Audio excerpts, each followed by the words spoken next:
And we'd like to welcome those of you who have been watching Tulane at Louisville. We welcome you to Memorial Stadium, Tom Osborne Field in Lincoln, Nebraska, along with Eric Clemens and Artie Gigantino. I'm Ron Thulin. We are just underway as Kansas, their second play of the ball game on 2nd and 1. And they keep it on the ground to David Winbush. Up to the 30. He has the first down. Mike Rucker on the stop. Kansas took the opening kickoff after Nebraska deferred after winning the toss. Nebraska, of course, coming off that loss to Texas A&M last week. That's what I was talking about in the open. The defenders, especially the defensive end, like a Mike Rucker and a Chad Kelsey, have got to play the cutback type run by this Kansas offense. Harrison Hill on the top of your screen wide to the right. Winbush and Norris in the backfield. Winbush again. Tries the right side, and he is going to be upended again by Joe Walker. Let's take a look at the Kansas offensive line as we look at our Thrifty Car Rental starting lineups. And Chris Enneking will be starting at center. Coaches say he is the best they have. Enneking will be anchoring that line if Kansas expects to run the football. And at running back, it is David Winbush at tailback. He has great balance. Coaches want to see him get more opportunities this evening. Loss of 1, 2nd and 11. Winbush now the lone setback, 4 wide receivers for the Jayhawks. Wagner, 3-step drop, pass is complete to Harrison Hill. The redshirt freshman out of Wichita, Kansas, who had a medical redshirt last year after a broken ankle. And the Nebraska defense, led by Jason Welty, moves to nose tackle for the injured and absent Steve Warren this evening.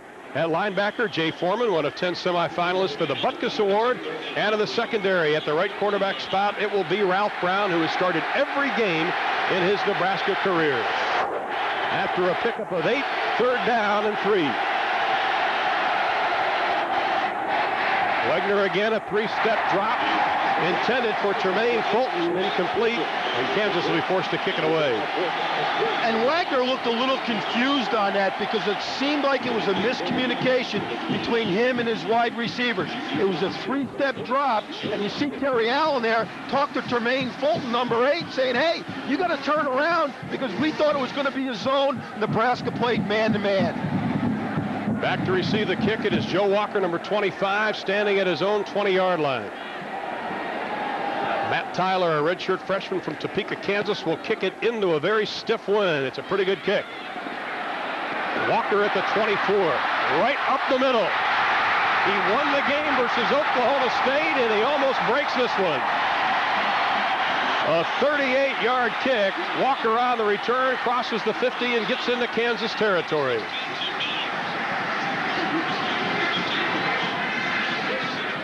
And there is Bobby Newcomb.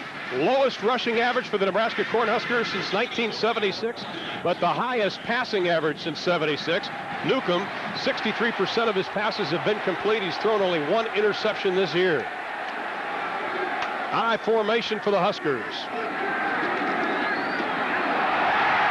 That is something they had trouble doing against A&M. Terrell Buckhalter on the run.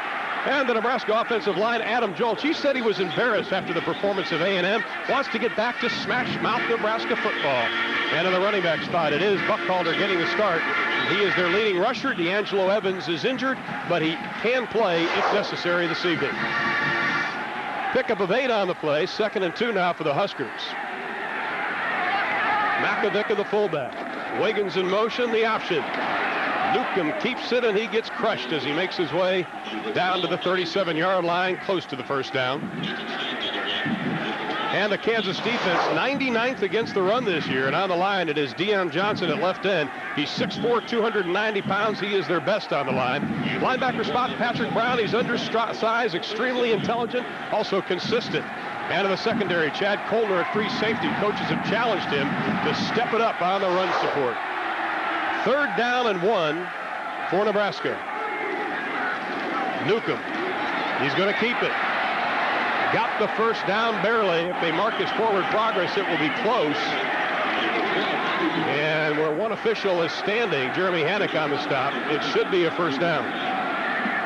This Kansas defense is missing 2 of their top performers. Steve Bratton was injured, did not make the trip. and Abdul Rahim, one of the corners, did not make the trip. Bratton's an inside linebacker that's played at Kansas for 4 years. They do miss him, but a young freshman by the name of Andrew LeClaire, number 55, is starting in his place. He'll step up and make some good plays tonight, but there's a lot of pressure on what he can do, and what Nebraska's going to do is attack him. Boy, that's about a half a football short. Rushing for Nebraska has not been good the past couple of weeks. They've seen their average drop drastically. And Frank Solich, you can see the numbers in the first 4 games of the last couple. Well, you look at those last couple, and that's very un-Nebraska-like, so to speak. And one of the reasons is they've played 2 good defenses in Texas A&M and Oklahoma State, but those 2 defenses put a whole lot of guys around the line of scrimmage and dared Nebraska to pass.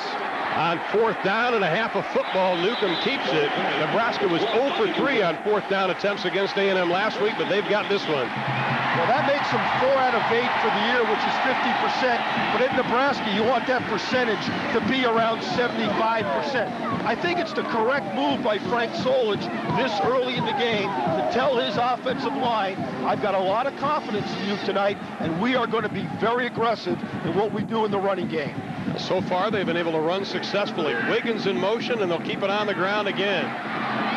Right up the middle with Makovica. Bouncing his way down to about the 32-yard line. Let's send it to our College Football Saturday studios for a Dr. Pepper game break with Kevin Frazier.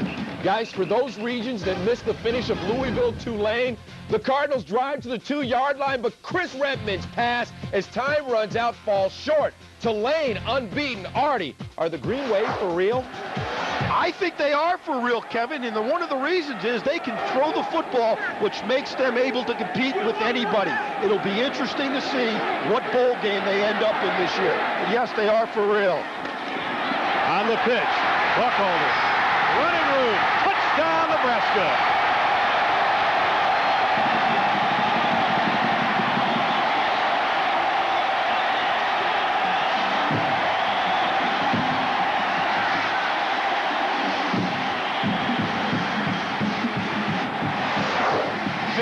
Nebraska offense. Now the key to this offense is the blocking on the perimeter by the guards and the fullback. Number 45, Joel Makovica, shows you exactly how it's done.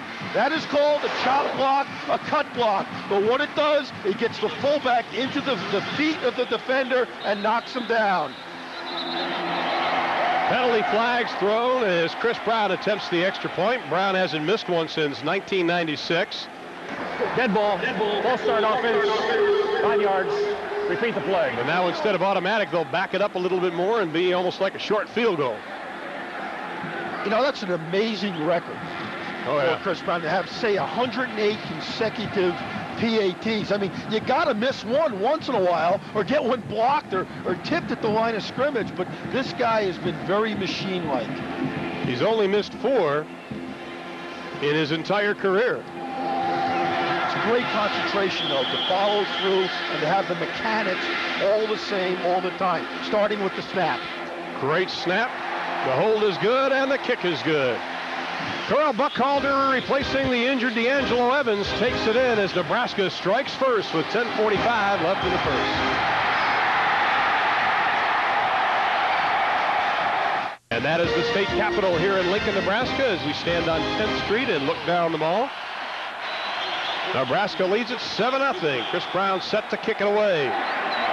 Once again, almost through the uprights. Kansas 1st and 10 from their own 20-yard line.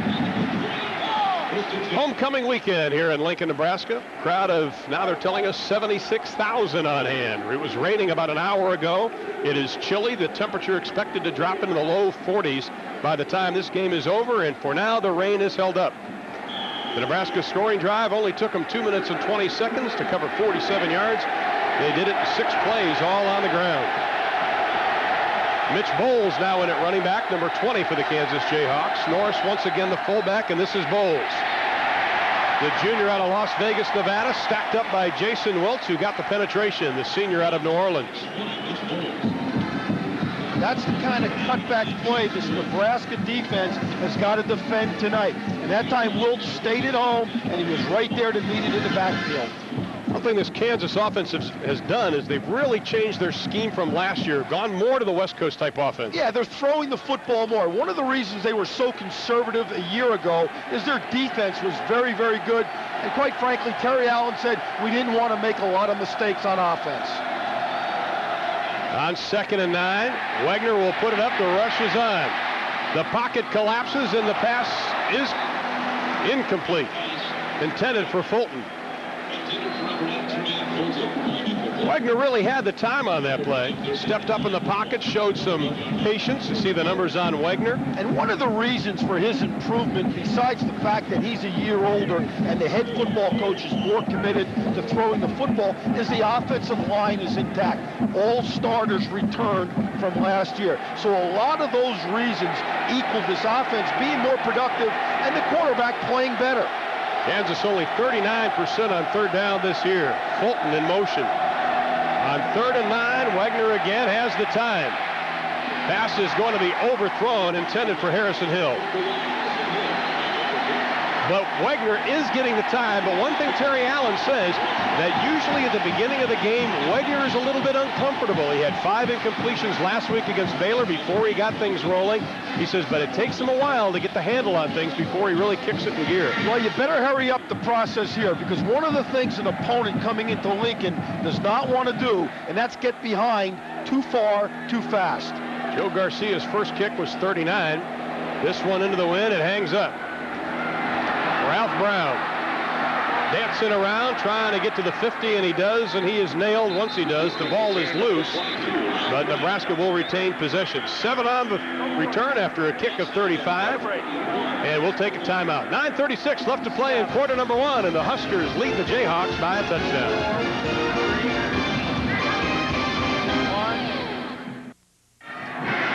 9:36 left to play in quarter number 1, and Nebraska already leading the Jayhawks at Kansas 7-0 in a Big 12 conference tilt. Bobby Newcomb, the sophomore out of Albuquerque, New Mexico, in his 4th start for the Huskers. Buckhalter and Makovica in the backfield, and Makovica breaks through and might have another first down. Good run again by Joel Makovica. Well, it's a Thursday night college football special on Fox Sports Net. The Stanford Cardinals face Heisman candidate J.R. Redmond and the explosive Sun Devil attack. Stanford, Arizona State, next Thursday at 10 o'clock on Fox Sports Net. Check your local listing. And a big game for both teams because they're both struggling so far this year. Well, he picked up 9 on the play, setting up a 2nd and 1. Crossing the 40, Patrick Brown on the stop, putting the big pads on Buckhalter again. One thing that Kansas has not been able to do this year is stop the run. And part of it's due to injuries. They've had an enormous amount of injuries on the defensive side of the ball. The other thing is they've got a lot of young players playing for them, especially in the defensive line. Now, Kansas employs the 34 defense, which is unheard of in today's college football. Most people are in some type of 4-3, but Kansas uses the 3 down lineman system with 4 linebackers most of the time. 1st and 10, Frankie London in motion. And again, they keep it on the ground, right smack dab up the middle. That is vintage Nebraska football. Joel Makovica, his total yards the last 2 games have been down, but not tonight. Now, one of the weak spots, though, when you see that is that these 2 linebackers right here are what you call soft spots. When you hand the ball off to the fullback inside, number 99, Rogers comes across, there's a defensive soft spot there. That time, Nebraska hit the soft spot in the defense. Another pickup of 9 for Joel Makovica. 2nd down and 1. Just about 7 minutes gone by here in the first. Buckhalter got the first down as he takes a shot into the back. Crossing the 30 down to about the 29-yard line. Nate Dwyer, the redshirt freshman out of Stillwater, Minnesota, on the stop. First down, Nebraska. Now, one of the keys to this Nebraska offense is linemen and fullbacks blocking, but also the tight end. Sheldon Jackson, the big guy out of California, does a good job that time on number 47, Patrick Brown, of widening him so the ball can be run up inside. It's guards, it's tight ends, and it's fullbacks that do the majority of the blocking in this Nebraska offense. Another first down for the Huskers. They're doing it all on the ground tonight. Newcomb on the option. Keeps it stacked up and dropped immediately by Patrick Brown, the senior out of Westerville, Ohio. Patrick Brown wants to be an actor. In fact, he's already picked up a couple of bit plays. He's been in a music video, been in a movie for television, and a regular theater type movie. Yeah, he was in a U2 music video. Probably one of the few guys on earth that have never heard of U2. But he's a young man that had a daughter this summer. In fact, his wife named his daughter after Peyton Manning. His daughter's name is Peyton. Very nice gesture. If you're a Peyton Manning fan. Well, obviously, Patrick Brown's wife is a Peyton Manning fan. On 2nd and 11, Newcomb right up the middle after he fakes the handoff. Stretches up to the 25. Will step aside for a Dr. Pepper game break. Here is Kevin Frazier. What a game this afternoon in Pasadena. UCLA and Oregon. Kicker Chris Saylor missed a chip shot. In regulation, in overtime, he's all good. UCLA wins in an extra session, 41-38. They remain unbeaten. Oregon, a gallant effort. The only thing I've got with that game, Kevin and Ron, is the fact I thought there'd be about 120 points scored. But two great offensive football teams. 3rd down and 7 for the Huskers. Newcomb's first pass looking in the outside. Pass is complete. Caught. First down, Matt Davison. Coming off a 10-catch performance for 167 yards last week against A&M. That 167 was a school record. Picks up 9 on that play. Davidson's a little guy, but what he can do, he can go up and catch the football. You see the play-action fake in the backfield. It freezes the linebackers and the underneath coverage, and Bobby Newcomb puts the ball right on the money. Now, that's amazing. Just shows you how much Nebraska runs the ball when the school record for reception yardage is 165 yards. 2 tight ends. They try to go up the middle, and Makovica is going to be stacked up. I think one thing we've seen so far this evening is a different Bobby Newcomb. He said after that A&M game, had some talks with Turner Gill, former quarterback here at Nebraska. He said, you know, I told Bobby he has to relax, just relax. Newcomb said, I've got to organize myself better. Well, you try to do too much sometimes when you're a young, inexperienced football player. I think that with the fact that he was not 100% healthy, and I still don't think this courageous young man is 100% healthy. Oh, I agree. 2nd down and 8. Newcomb keeps it, and he'll be dropped as he reaches the 12-yard line. In fact, he still has to get his knee drained, and he did it on Monday. He said, I don't look at it anymore because the first time I looked at it, I fainted. I would too if I were him. You see what comes out of your knee, but as you can see here, he's only rushing for an average of 2.7 yards per carry. Now, obviously, when he gets sacked, that gets taken away from his rushing productivity. But this Nebraska offense is a 3-back offense. It's the fullback, it's the tailback, the I-back, but it's also the quarterback. All 3 have got to be able to rush the football. 3rd down and 5. Here's an audible at the line of scrimmage by Bobby Newcomb.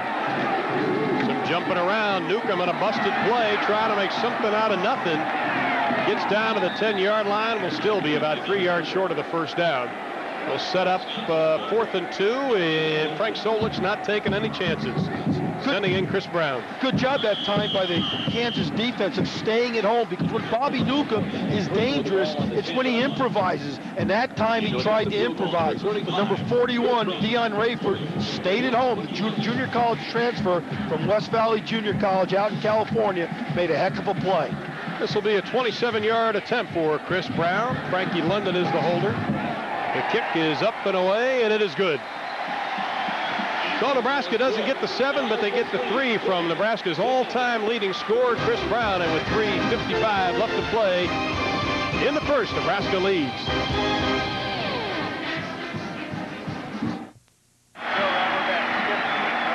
Four minutes left to play in the opening quarter, and Nebraska leads 10-0. Chris Brown of Southlake, Texas, with the field goal.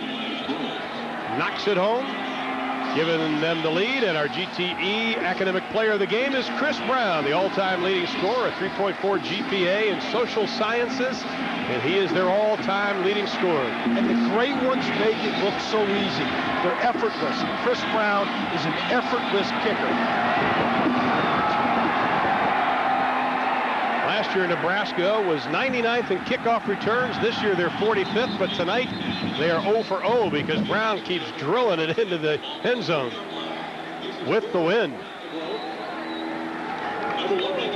Once again, Kansas, not very good field position. 1st and 10 from their own 20-yard line. Wagner will go back on the attack. Well, what you can't do now, you're behind 10-0. You can't panic. You've got to stick with your game plan if you're Terry Allen and the offensive staff here at Kansas.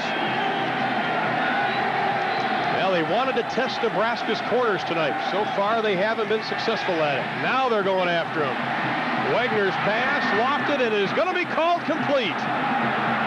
Michael Chandler, the junior out of Kansas City, with an exceptional catch and a little dance to boot. And you know, this is the side that they didn't want to throw to. They didn't want to throw against Ralph Brown, but you see Chandler, he catches it, and his foot is in bounds. It's a nice throw. Obviously, he can't get any closer to that on the sideline. I think Ralph Brown thought he was out of bounds because he really didn't go up for the football. He was their leading receiver last year. Kind of the forgotten man with these young studs now at the wide receiver spot. Winbush, the sophomore out of Killeen, Texas. They called him last year the clip guy when he was a freshman because they get a lot of good video clips of him running the football with that low center of gravity. Yeah, and you know, when they recruited him out of high school, out of Killeen, Texas, they said he was a 3-clip guy. You only had to watch 3 clips of the movie to decide you wanted to give him the scholarship. He's exciting. 2nd down and 5. They keep it on the ground. This time Nebraska converging. Driving Winbush back. Eric Johnson, the linebacker, the junior out of Phoenix, Arizona, was the first to make the stop, number 27. Look how small he looks in this Winbush. Winbush, they list him at 5'7", 175 pounds. Boy, you get in there among the Johnsons, you're taking a beating. Yeah, and he's a tough little guy, though. I mean, he gets it up the field. He's an impressive man when he's got the football in his hands because he knows how to go north and south, unless you got a bunch of black shirts or red shirts pushing you back. On 3rd and 3, Wagner buying some time, passes out of the hands, intended for Tremaine Fulton, the sophomore from Topeka, Kansas. Well, that's a smart call to get Wagner out on the perimeter because right now, or this evening so far, his offensive line's having a difficult time protecting for him against this Nebraska defensive front. So get him out on the corner and make a high percentage type pass. On 4th down and 3, Wagner is staying in the ball game. Henry Childs is checked in, number 28, and they're going to go for it. Well, excuse me, Ron, this year they're 1 for 4 on 4th downs, Kansas is. Winbush and Bowles in the backfield. And a whistle and a timeout's going to be called by the Jayhawks. Wagner yelling at some of his teammates. I think he didn't like the formation, first of all. Well, it looked like some confusion, but you got to believe something is up when Henry Childs comes in the game, who's a fullback, wide receiver. He's a little bit of everything. He lined up at tight end that time. So that tells me that Kansas is thinking about using the big 6'2", 205-pound freshman in some type of deception or some type of new play. Terry Allen calls the offensive plays for this football team. Bill Salmon is considered the offensive coordinator, but Bill says, nope, Terry does all the calling. Well, like we've talked about, they've improved, and right now they're 20th in the nation in scoring offense, 61st in rush, and 45th in passing. But that is a far cry from a year ago when they ranked last in all of college football in total offense. And it was killing Terry Allen because he's an offensive guy. He was the quarterback. At Northern Iowa, when he was the head football coach, they had great offensive teams. But it just takes a little time to get your system established here in the Big 12. Once again, Winbush and Bowles in the backfield. 4th and 3. Wagner has the blitz coming, swings it out. Pass is complete. 1st down and then some to Bowles. Has some running room. Down to the 20, to the 17-yard line, and Eric Johnson finally wrestles the junior out of Las Vegas down. That is called a running screen. Now what it is, the back is going to go to the right. Bowles gets the ball, but look at the blocking downfield to the inside. He avoids a tackler in midfield and gets it going north and south. That would have been a touchdown if it were not for the great speed of the Nebraska defense. And that was one heck of a call that time by Terry Allen. Boy, Kyle Vandenbosch of Nebraska almost had him. Here is Winbush trying to outrun the black shirts of the Nebraska defense, and he's not going to do it. Eric Johnson on the stop. second-year starter. Ralph Brown also there to help things out. You know, you look at guys like Johnson and Ralph Brown, and all you think about is speed. And that's what this Nebraska defense has, is wonderful, wonderful speed. As we look at Ralph Brown, the junior corner out of Bishop Almont High School in the Los Angeles area. Hacienda Heights, California, right outside of Los Angeles. Pickup of just 1 second and 9. Winbush in motion. Wegner rolls again, looking for a man, looking for the pay dirt, incomplete. Pass again intended for Tremaine Fulton, and he's going to talk about it with Ralph Brown. Brown leads the team and has the school record in passes broken up, and he had another one. Well, that's why he started every game since the day he got here as a freshman, because he's got extraordinary covering ability. And I'll tell you can't teach people like that to be able to run and react to the football. And that is just a swat of the football out of the air. That's Deion Sanders like right there. Go up and knock it down. He really had to turn on the jets the last 5 yards Well, to get to that football. it's called catch-up speed. And the great corners have got catch-up speed. On 3rd and 9, 3 wide receivers to the right. Pressure on Wegner. Going for pay dirt again. Lost it up. The wind's got it. It'll be intercepted. Joe Walker with the pick, his second interception of the year. A little too much air underneath the football. The ball was in the air too long. And Joe Walker, from his safety position, came over and made the play. You're going to see Wegner now drop back. He sees his receiver. He throws it, but you can see the ball sort of get caught up in the wind there. And Walker comes right in front of him. Erwin Sweeney, number 16, is behind him. But that's called double teaming the receiver. And a nice job by Joe Walker of going up and catching the ball at its highest point. Well, that ball looked like a wounded duck about 3/4 of the way.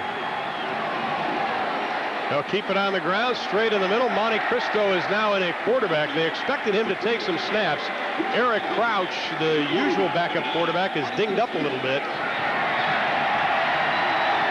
So Monte's going to get a couple of snaps. Monte Cristo really kind of like a coach on the sideline. He stands next to Frank Solich. He helps Bobby Newcomb when he comes off the field. The senior out of Kearney, Nebraska. Pickup of 4 on the play, 2nd and 6. Straight up the middle with Makovica again. The fullback doing a number tonight for the Huskers. Next on College Football Saturday, it's a Pac-10 battle as R.J. Sauerid leads the Trojans against the defending conference champion Cougars. Steve Biziak, Tom Ramsey, and Paul Sunderland will call the action. USC, Washington State, next on Fox Sports Net. Check your local listings. And USC never plays well up in Pullman. When I coached there, we always had a tough time playing Washington State in Pullman. Right up the middle. Boy, you just can't say enough about what that fullback and the success it does for the rest of Nebraska's running game, because that time Buckhalter had a big hole again. And when we talk about a power running game, we talk about the fullback, but we also talk about isolation type plays, which that was an example of where the fullback leads up inside and the tailback gets the ball behind him. And that's the way the first quarter will end up. Nebraska flexing their muscles offensively. They come up with a pick. They come up with 10 points. And after first quarter of play, the Huskers lead 10-0.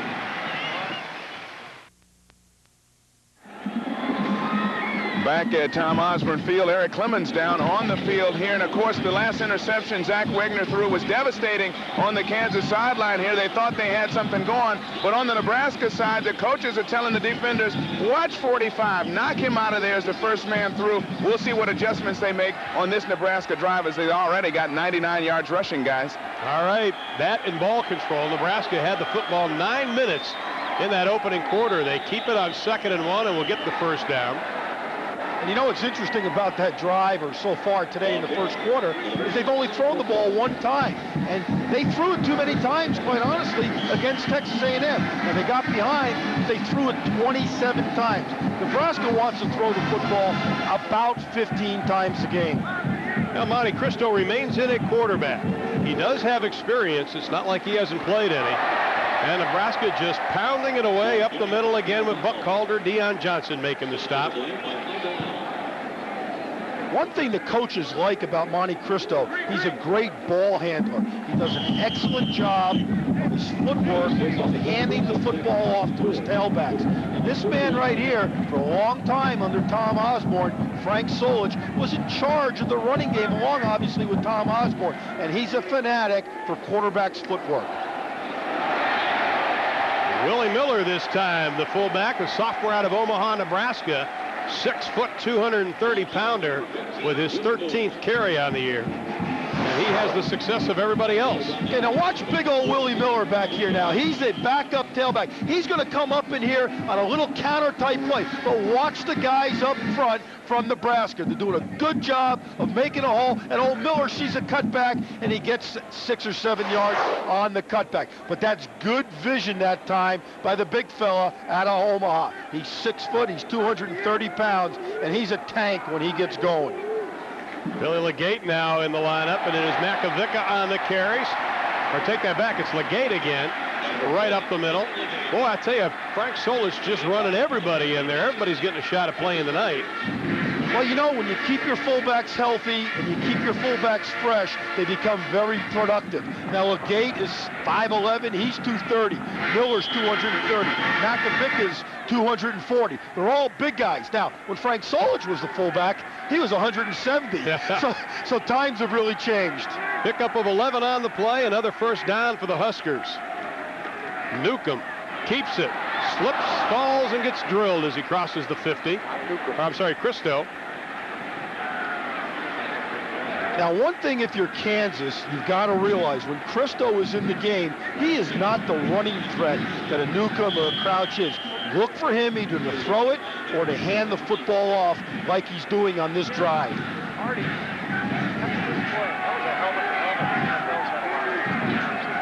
Pickup of 2, 2nd and 8. Buckhalter tries the right side. Kareem Carter, a junior out of Santa Monica, California, the right defensive end on the stop. You know, on that last play, here's a real helmet-to-helmet hit. You see Cristo start to slip, but boy, is that a lick that time by Michael Allen, the safety. And that's a helmet-to-helmet. Now, that would be a controversial hit if that were the National Football League, because the defender is using his helmet. 5 different players have rushed the football on this drive alone. Cristo, great job sidestepping the penetration. And able to pick up some positive yards. Jamie Harris comes up from that left quarterback spot to make the stop. But you know what he did? It was a beautiful fake inside to the fullback. And he's a little slower than Bobby Newcomb, and sometimes being a step slower, it just delays the defense a little bit. He slips the ball out and sneaks up the field for positive yardage. A master at handling the football, Monte Cristo. What a luxury is this for Frank Solich to have a quarterback like Cristo with the experience. Frank has called him a coach on the field at times. Well, you know, he's a smart guy. He took the college medical aptitude test, and he passed it. He's a 3.7 student in biological science. So he's a young man that's got higher intelligence, and he's done a great job of understanding what to do in this offense and being able to engineer this offense when he's called upon. Just think, they may have 2 doctors in the backfield with Cristo and also with Joel Makovica, who also has taken the medical school exam. Dr. Makovica and Dr. Cristo. Dr. Solich is paging you. With 12 minutes left in the second. Game break after this play. Cristo on the option. Great pitch, look out! Correll Buckhalter on the carry. Chad Colner came up to make the stop, but boy, oh boy, what a pitch by Monte Cristo. But again, one thing that happens with Monte Cristo, he does not get on the corner as fast as Newcomb. Now see, he starts to turn up the field, and then he'll pitch the ball back to the big tailback. But this is vintage Nebraska offense. Makovica, number 45, is in motion. He gets up the field, gets an extra block. Now watch Cristo just pitch the ball as he goes to get hit. That is absolutely beautiful option football. Pickup of 19 on the play, straight up the middle to Willie Miller. Let's send it back to our College Football Saturday studios for a Dr. Pepper game break with Kevin Frazier. Guys, at Nebraska, they have great running backs. At Florida State, great receivers. Florida State and Clemson. And look at Ron Dugans just jump up and go get it. Seminoles in control over Clemson, 24-zip at the break. All right, thank you, Kevin. This is the longest continuous series in college football, the 93rd meeting between the Huskers and the Jayhawks. Nebraska leading 10-0. Buckhalter stacked up as he tries to get down to the 15-yard line. Well, let's come down and I like this formation now that Nebraska's using. They've got two fullbacks in the game, Joel Makovicka and Willie Miller, and they also have their tailback in the game with two tight ends. This is called a power formation. You can't get any more powerful than that with two tight ends and two fullbacks. Most of the time, they run the football out of that formation. Once in a while, they'll sneak somebody in the flat and throw the ball. One thing I think we've noticed tonight on the running game is the offensive line and what they've done for Nebraska. They're holding their blocks and sustaining their blocks much better than they did the last two games. Well, they took some heat the last couple weeks. Fumble, the ball is loose, still bouncing around, and I think Nebraska may have gotten it back. Kansas says they have it. And they're playing a little tug-of-war with it. And it is Kansas's ball. Well, that's a huge break for Kansas because obviously Nebraska was methodically going down the football field on their way to score. So that's a big break. And I'll tell you what else it's a big break for, because Kansas now gets off the field. Their defense gets off the field. You're going to see the ball. Buckhalter never gets the football. Christo puts the ball on his left hip, and he never gets control of the football. It looked like Buckhalter ran a little bit far away, or too far away from Christo, which is why they had a problem in controlling the football. Well, in the last two games, they fumbled 4 times and have lost 3, make it 5, losing 4 in the last 3 games. The crowd is standing at Memorial Stadium. Well, here's an audible at the line of scrimmage. It'll be Mitch Bowles. Try on that left side. Picks up about 4 on the play before Jason Welch from that nose tackle position makes the stop. Stop on the play by Jason Welch. Kansas has got to continue to try to run the football right at Nebraska, because when you run it too wide, the speed of Nebraska's defense chases it down too easily. Pickup of 5, and it's 2nd and 5 for the Jayhawks. Bowles again. Good running room, slashing inside over the 35, down or up to the 37-yard line. Mitch Bowles, he stands only 5'8", but the junior from Las Vegas showing some quickness. Now, one of the things that happens, I want you to watch Jay Foreman. He's the linebacker right up in here. Nebraska runs a defense called up, where all the linebackers are in the line of scrimmage. But watch what happens to Foreman right there. He gets driven out of the play. He's a linebacker standing up against 550 pounds of beef coming off of him. It's very hard for him to be successful in block protection. After a pickup of 14, Morin Norris right up the middle. Charlie McBride. And, you know, we were talking to Charlie about that yesterday. That's one of the negatives of playing up defense. And Charlie said it's hurt Jay Foreman a little bit in terms of his notoriety around the country, because he makes a lot of tackles. We're talking about Foreman now, but he doesn't make the collision-type hits because he's lined up close to the line of scrimmage so much. Winbush and Norris in the backfield. Winbush dumped. Lauren Kaiser, the sophomore out of Farewell, Nebraska, is the one who really made the penetration and really didn't actually hit Winbush, just knocked him down. But here you see Foreman, number 44. See, he's got to take on a big old offensive lineman. He's doing a good job of getting his hands on him, but he cannot see the ball carrier. Up defense puts a lot of pressure on a linebacker because an offensive lineman blows out and blocks him immediately after the snap, and the linebacker doesn't have as much time to read the play. On 3rd and 5, Winbush again breaks a tackle. Crosses the 50, gets into Nebraska territory before Keo Craver comes up with a stop. Another first down for the Jayhawks, and they're doing it running the football. Winbush is a little guy, you're going to see him, but he catches the ball, gets the ball on a draw here. There's a big old alley there because Nebraska's defensive ends were coming up the field. Now here's Jay Foreman coming this time on a blitz. He goes to the right side in the center. Enneking just pushes him out of the play. Winbush again. Down to the 43-yard line. Kaiser again on the stop. This is a good drive by Kansas. Oh, it's now. impressive. They're giving their defense not only a rest, but they're trying to pound and run the ball inside the tackles against Nebraska. And David Winbush is down. The field is a little slick. We were watching the players warm up prior to tonight's game. Once again, we had a torrential downpour about an hour and a half before the game started. So they have been slipping around. 7. But Winbush is up, walking around, and he'll walk off the field on his own power. 7:55 left to play in the half. 1. Chris, go, we're back. Nebraska leading 10-0, but Kansas controlling the football right now. One thing Terry Allen wanted to do is try to control the football, run off some time, put together a sustained drive, and they're doing it. Started on their own 18-yard line, 2nd and 5. Mike Lees, the right offensive tackle, jumped a little bit. And you know what happens to Kansas a little bit, they don't have these type of crowds at home, and they don't practice with crowd noise. So I'm surprised there's not more procedure penalties. Nebraska, on the other hand, is used to it, not only at the home games here, but if you come to practice on a Wednesday or Thursday at Nebraska, there's crowd noise being pumped through the system here. So, you know, they're more used to it than Kansas is. Well, instead of 2nd and 5, it's 2nd and 10, and that's a big difference against this Husker defense. Trying the left side again, it is Norris. The sophomore out of Houston, Texas, originally was a tight end. Moved to fullback.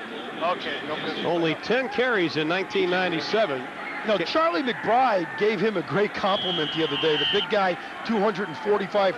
Now he's 245. He had a big pregame meal, but he said he's the best blocking fullback in the Big 12. And that was quite a compliment from Charlie McBride to Norris. He detonates people when he blocks, and he likes it. Wagner's going to put it up. Has some time out in the flat. Pass is incomplete. Good defense again by Erwin Sweeney of the Nebraska Cornhuskers.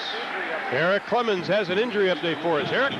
All right, guys. Mitch Bowles, the running back who was getting good yardage for the Kansas offense on that previous drive, has left the football field with an apparent hamstring injury. Looks like, though, he's going to try to make a return. We'll keep you up to date on that. As for Bobby Newcomb, he simply sat out that last drive for Nebraska and watched Monte Cristo do his magic. Appears to be fine. No word on whether he's injured at all. Well, Nebraska almost blocked the kick. It wasn't a good one. Gets a Nebraska bounce, and it goes out at about the 27-yard line is where they're marking. That's where Nebraska will take over, and Coach Terry Allen giving an attaboy, saying don't worry about it. Get another shot. 6:56 left to play in the first half. Nebraska leads Kansas by 10.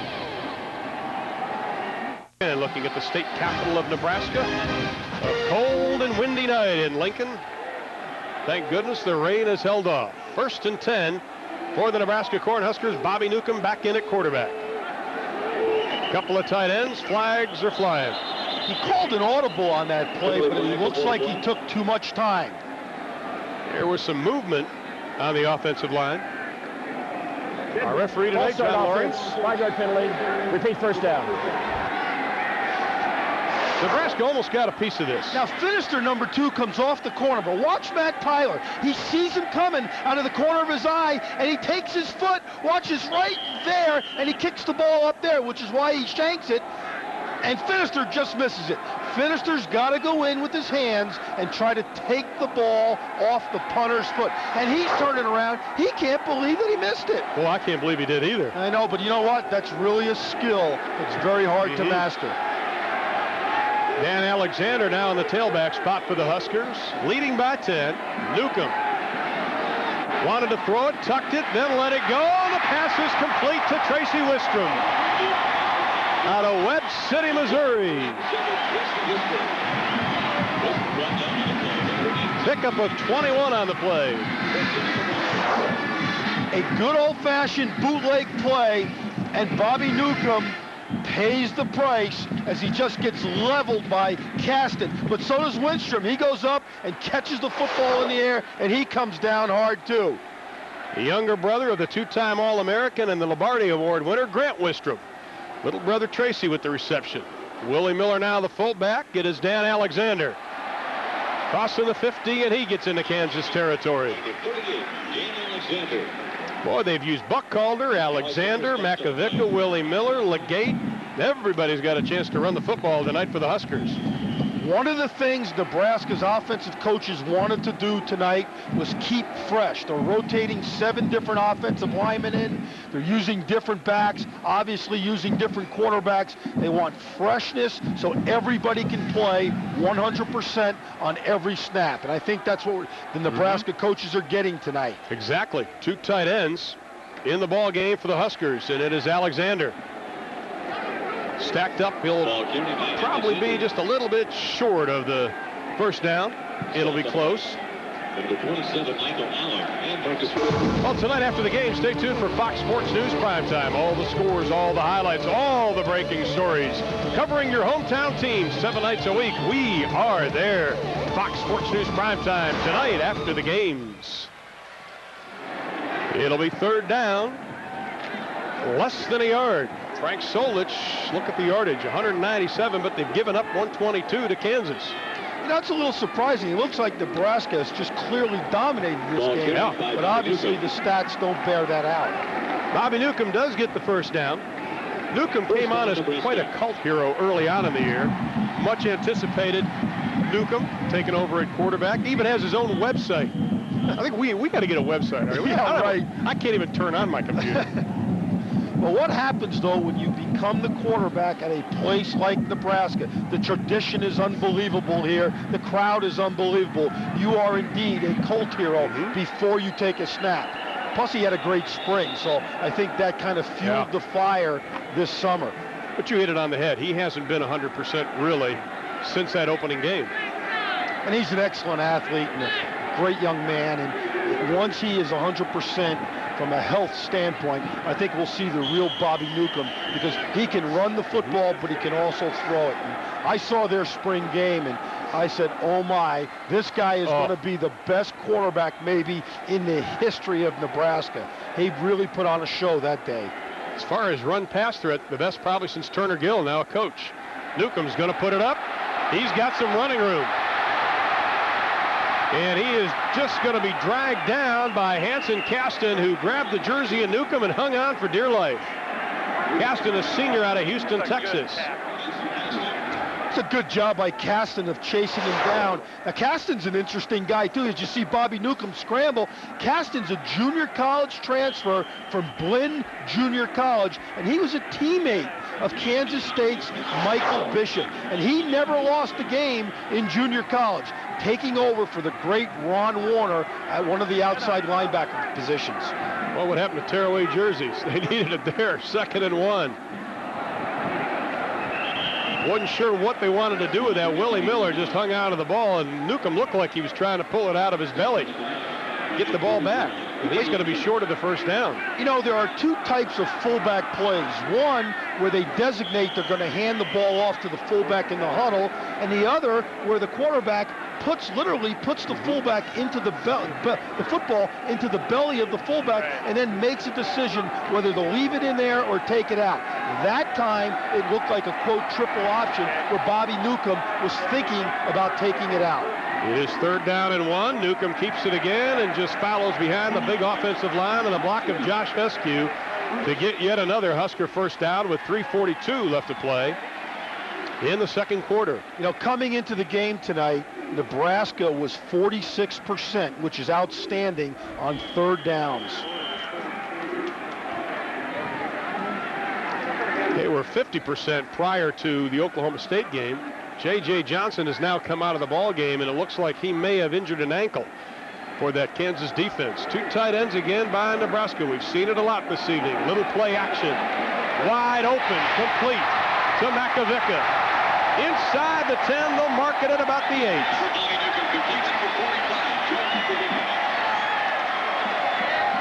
Pickup of 24 on the play for Joel Makovica. Only his 2nd reception of the year. but that's what's going to make him a good football player in the NFL, because he can catch also. Now, this is that run formation I was talking about with 2 fullbacks in the game. Makovica goes sideways, slips out into the flat, and the ball is put right on the money. And I'll tell you, he shows some nice open field running there, jumping and running up the field. Good design that time by Nebraska's offense. Good execution by Newcomb again. It'll be 1st and goal on the 7. Tripped up, it's Willie Miller. Miller looking for his 3rd touchdown of the year. And coming up at halftime, we'll have our Marriott halftime report with Kevin Frazier and Kellen Winslow at our College Football Saturday studios. An exciting finish to Oregon and UCLA. They'll have highlights, plus highlights and scores of games from around the country. Stay with us for the Marriott halftime report. 2nd and goal. Ball is spotted right at the 5-yard line. Once again, that power I formation we've seen a lot of. Makovica and Miller, 2 fullbacks in. Newcomb with the pitch. Buckhalter is upended. Check that, Alexander is upended.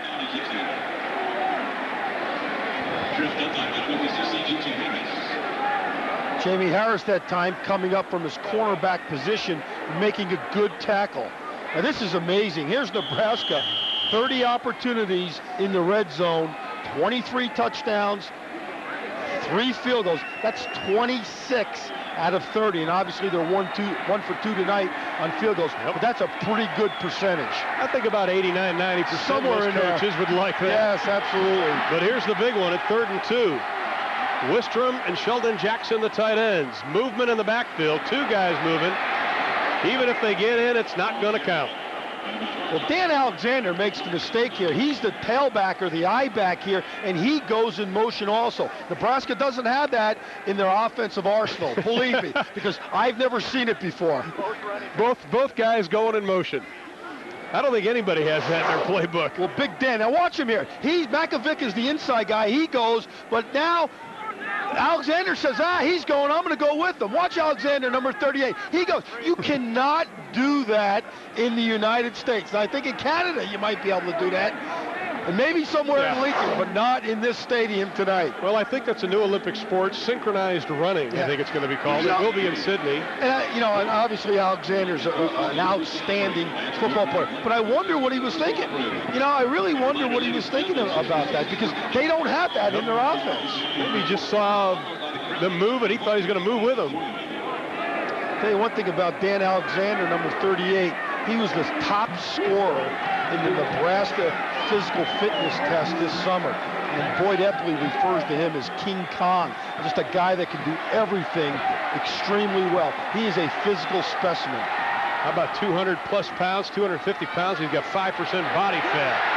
Right up the middle, going to be short of the touchdown. Oh, we thought they had a fumble, but they're saying Nebraska has it. It'll be right on the goal line. Makovica on the carry. Sheer determination that time by Joel Makovica, but sometimes when you turn like that, the ball gets popped up. And it'll be 4th down, ball on about the 2-foot line with 40 seconds left to play in the half. And the crowd's urging Frank Solich, the head coach, to go for it. And I tell you, why not? Might as well go for it. They're letting the clock run down. Now, if they don't make it, Frank Solich will be second-guessed like you can't believe on Monday. They lost the football, still bouncing around, and Kansas will take over on downs. You called it, Artie. It didn't look like Bobby Newcomb was set for the snap. I agree. I don't think he ever got the ball. I know he lost track of when the snap count was occurring, but he did not look like he was ready. But there is a penalty against Kansas. It'll be offsides against the Jayhawks. Never saw the flag. And you know what? They must have lined up offsides. Now we'll take a look at it after the call from John Laurie. I never saw a flag offside thrown on the defense. Half the distance penalty. Repeat, 4th down. Now Terry Allen can't believe it.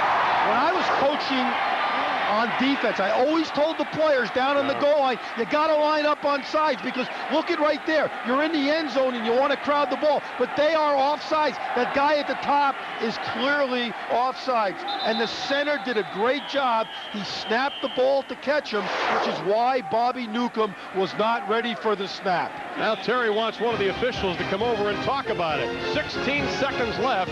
Nebraska knocking on the door again. Welcome back to Tom Osborne Field, Lincoln, Nebraska. Nebraska leading 10-0 over Kansas and threatening with a 4th and goal. Right now, the Burger King game summary.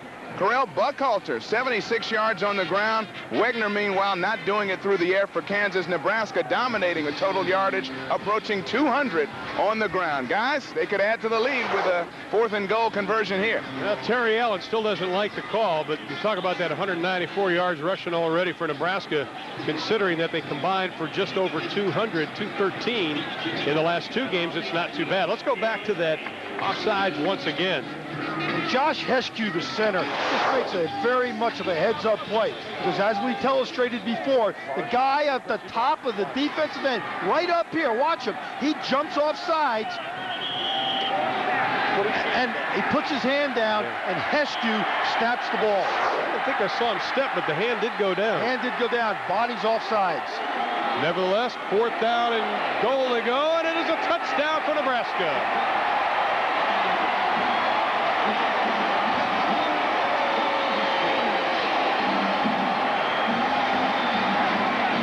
Jump, quarterback sneak. Newcomb gets the ball in a quarterback sneak and just jumps over the top of the pile.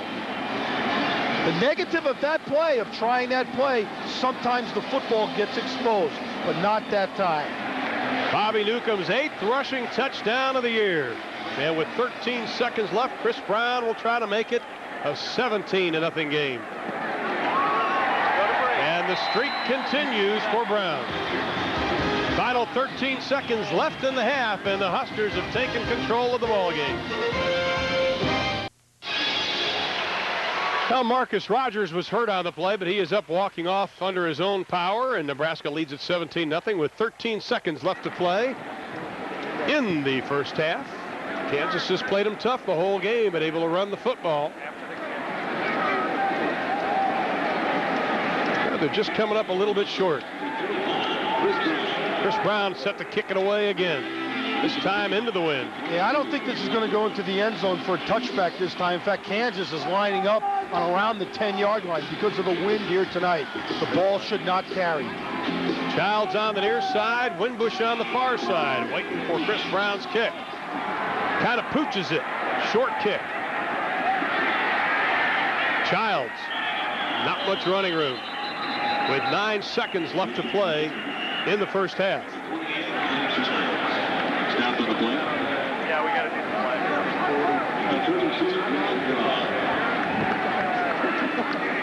Well, if you can't kick it off deep like that, I think the pooch kick mentality is a good idea, because it allows your coverage team to get down. Kicking team, 5-yard penalty, replay the kick. Now Nebraska get a little antsy kicking it off, and Terry Allen benefits. They're going to make him kick it again. Well, you know what happens, though, when you pooch sometimes? You slow down. Now Ronnie Lott, Bill Moss, Ron Pitts bring you hardcore football. This week, Coach Mike Shanahan breaks down the X's and O's that have made the Denver Broncos the most dominant team in the league. Also, former Cincinnati Bengal Ickey Woods. Hardcore football Tuesday at 8 o'clock on Fox Sports Net. Check your local listings, and if you're lucky, Ickey will do the shuffle. What's he doing these days? I don't know. How about that for a scoring drive, Coach? 643, 73 yards. You know, as Frank Solich said, I want 12 to 14 play drives. Frank, you got your wish. Well, he's got his wish there, and I think coaches draw things up in all the meetings that coaches have, and that's what they want to get. 12 plays and eat up almost 7 minutes on the clock. That's perfect. Childs and Winbush back again in another pooch kick. This time it'll be Winbush. He bounces out to the left side, a little bit of running room, up to the 38-yard line. The ball was loose, but the officials say it belongs to Kansas. John Laurie right on the play. 2 seconds left to play in the half. Mentioned it briefly on the last kick, but that's good, smart play. Yes, it is. But like I said before, though, too, that the kicker sometimes, when he pooches it, slows down his approach, which then in turn makes the kickoff guys out of rhythm a little bit, the coverage guys, which is why there was an offsides there. Final play of the first half, barring a penalty. Winbush and Norris in the I formation. It'll be Winbush. Left side. Scampers for 10, but that'll be it.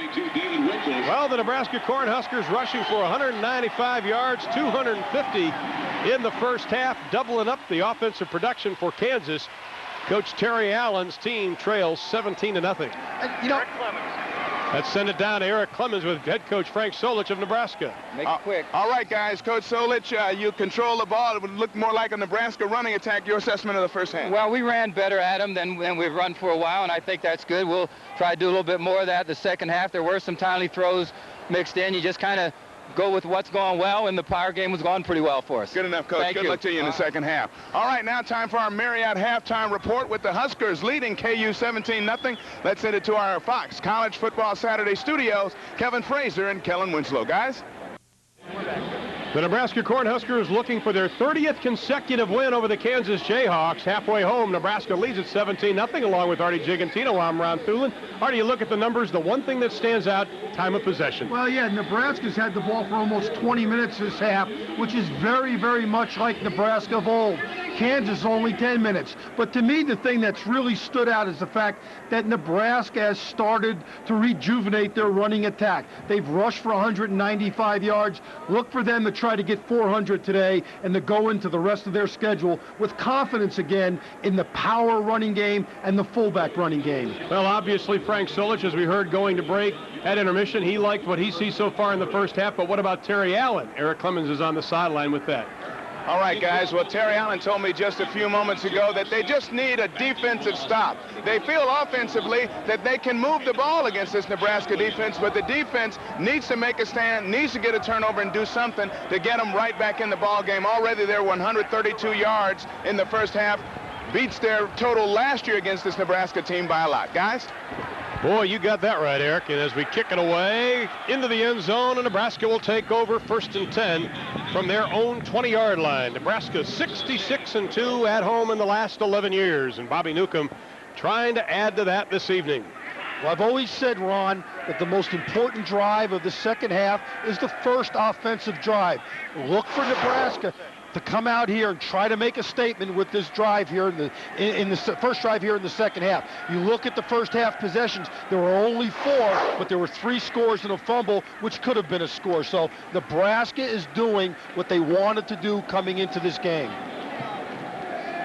Well, John Laurie making sure the ball is set. Bobby Newcomb, an excellent first half. He was poised running the team, much more relaxed than we have seen him. Perfect throwing the football at 3 for 3. Still have a lot of football left. From their own 20 to the fullback. It is Joel Makovica again, who's the workhorse tonight. Patrick Brown, the linebacker, on the stop. Nebraska trying to avoid a 2-game losing skid. They haven't lost 2 in a row since 1990. That was the end of the regular season in a bowl game.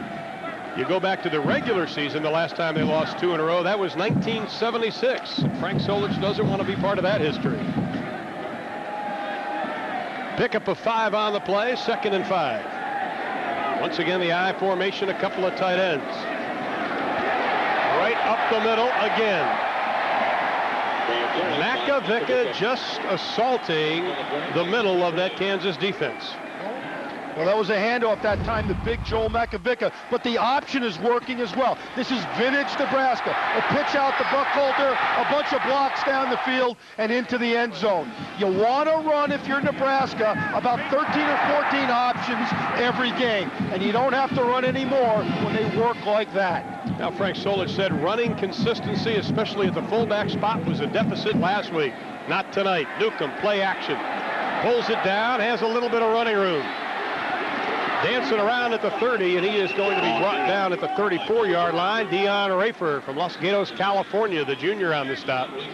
You know, Rayford's an interesting guy. He's from West Valley Junior College in Saratoga, California. And he worked out in the off-season with an ex-Jayhawk by the name of Dana Stubblefield, which is one of the reasons he ended up transferring from the junior college to the University of Kansas. I think this guy's got a great future. 6'3", 250 pounds, but he's extremely athletic. Now Buckhalter, the only one in the backfield, shotgun formation, first time this evening. Looking for the screen, there it is, to Buckhalter.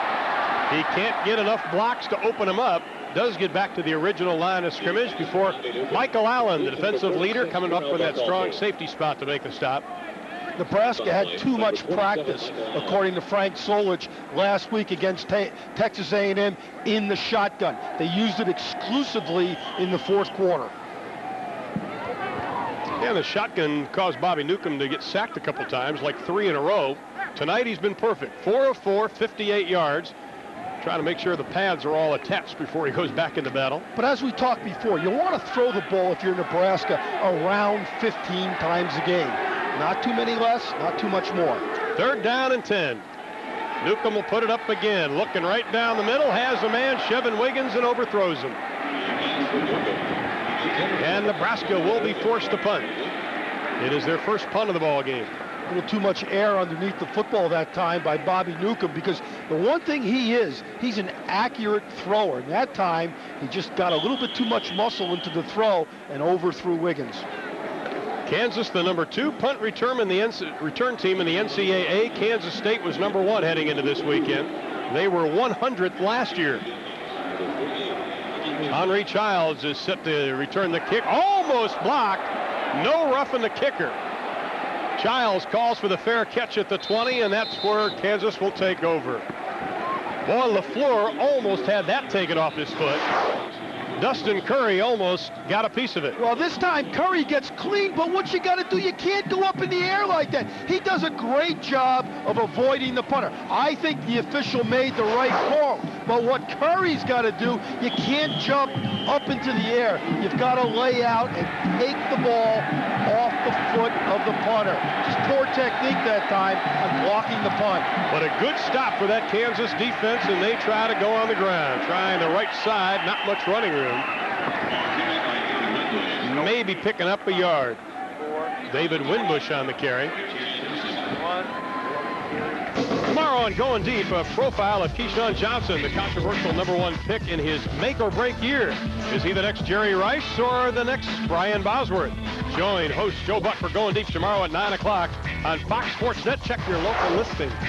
Keyshawn Johnson was my ball boy at USC when I coached there in the early 80s. He was my ball boy. Great young man. Boy, you must be older than you look. Yeah, thank you. No problem. Trying the left side. Ball is loose. Who's got it? Nebraska has the football. I don't think anybody from Kansas, I think they thought the play was dead.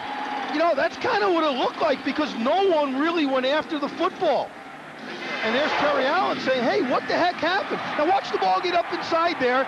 Big old Norris gets the ball, but nobody from Kansas sees the ball. They think that he's down, but the ball falls right into Jay Foreman's hands. Well, one thing that Nebraska wanted to do is force more turnovers in this ball game. Charlie McBride said, we haven't done a good job the last 2 games. They got one there. Up the middle. Buckhalter.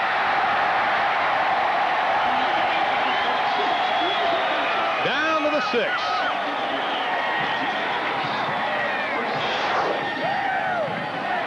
Watch the guard here turn and pull, and watch Buckhalter get up inside. It's a trap inside, just beautiful ball handling and excellent execution. Number 55, Dominic Raiola, does an excellent job on the block. And it'll be 1st and goal for Nebraska from the 6. Buckhalter just about to crack the century mark. Leading rusher coming into the game. Newcomb on the option. Great pitch to Buckhalter. Touchdown, Nebraska.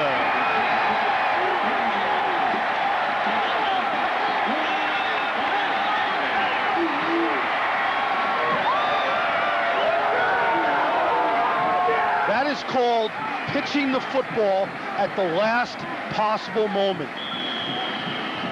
And Newcomb paid for that. Dion Rayford looked like he lowered the boom on Newcomb right at the last minute, but it's another touchdown for the Huskers. I'll tell you, Buckholter looked like he paid for it too. He was running off, holding his arm there. So 2 pretty good collisions on the tailback and the quarterback that time. The extra point is good.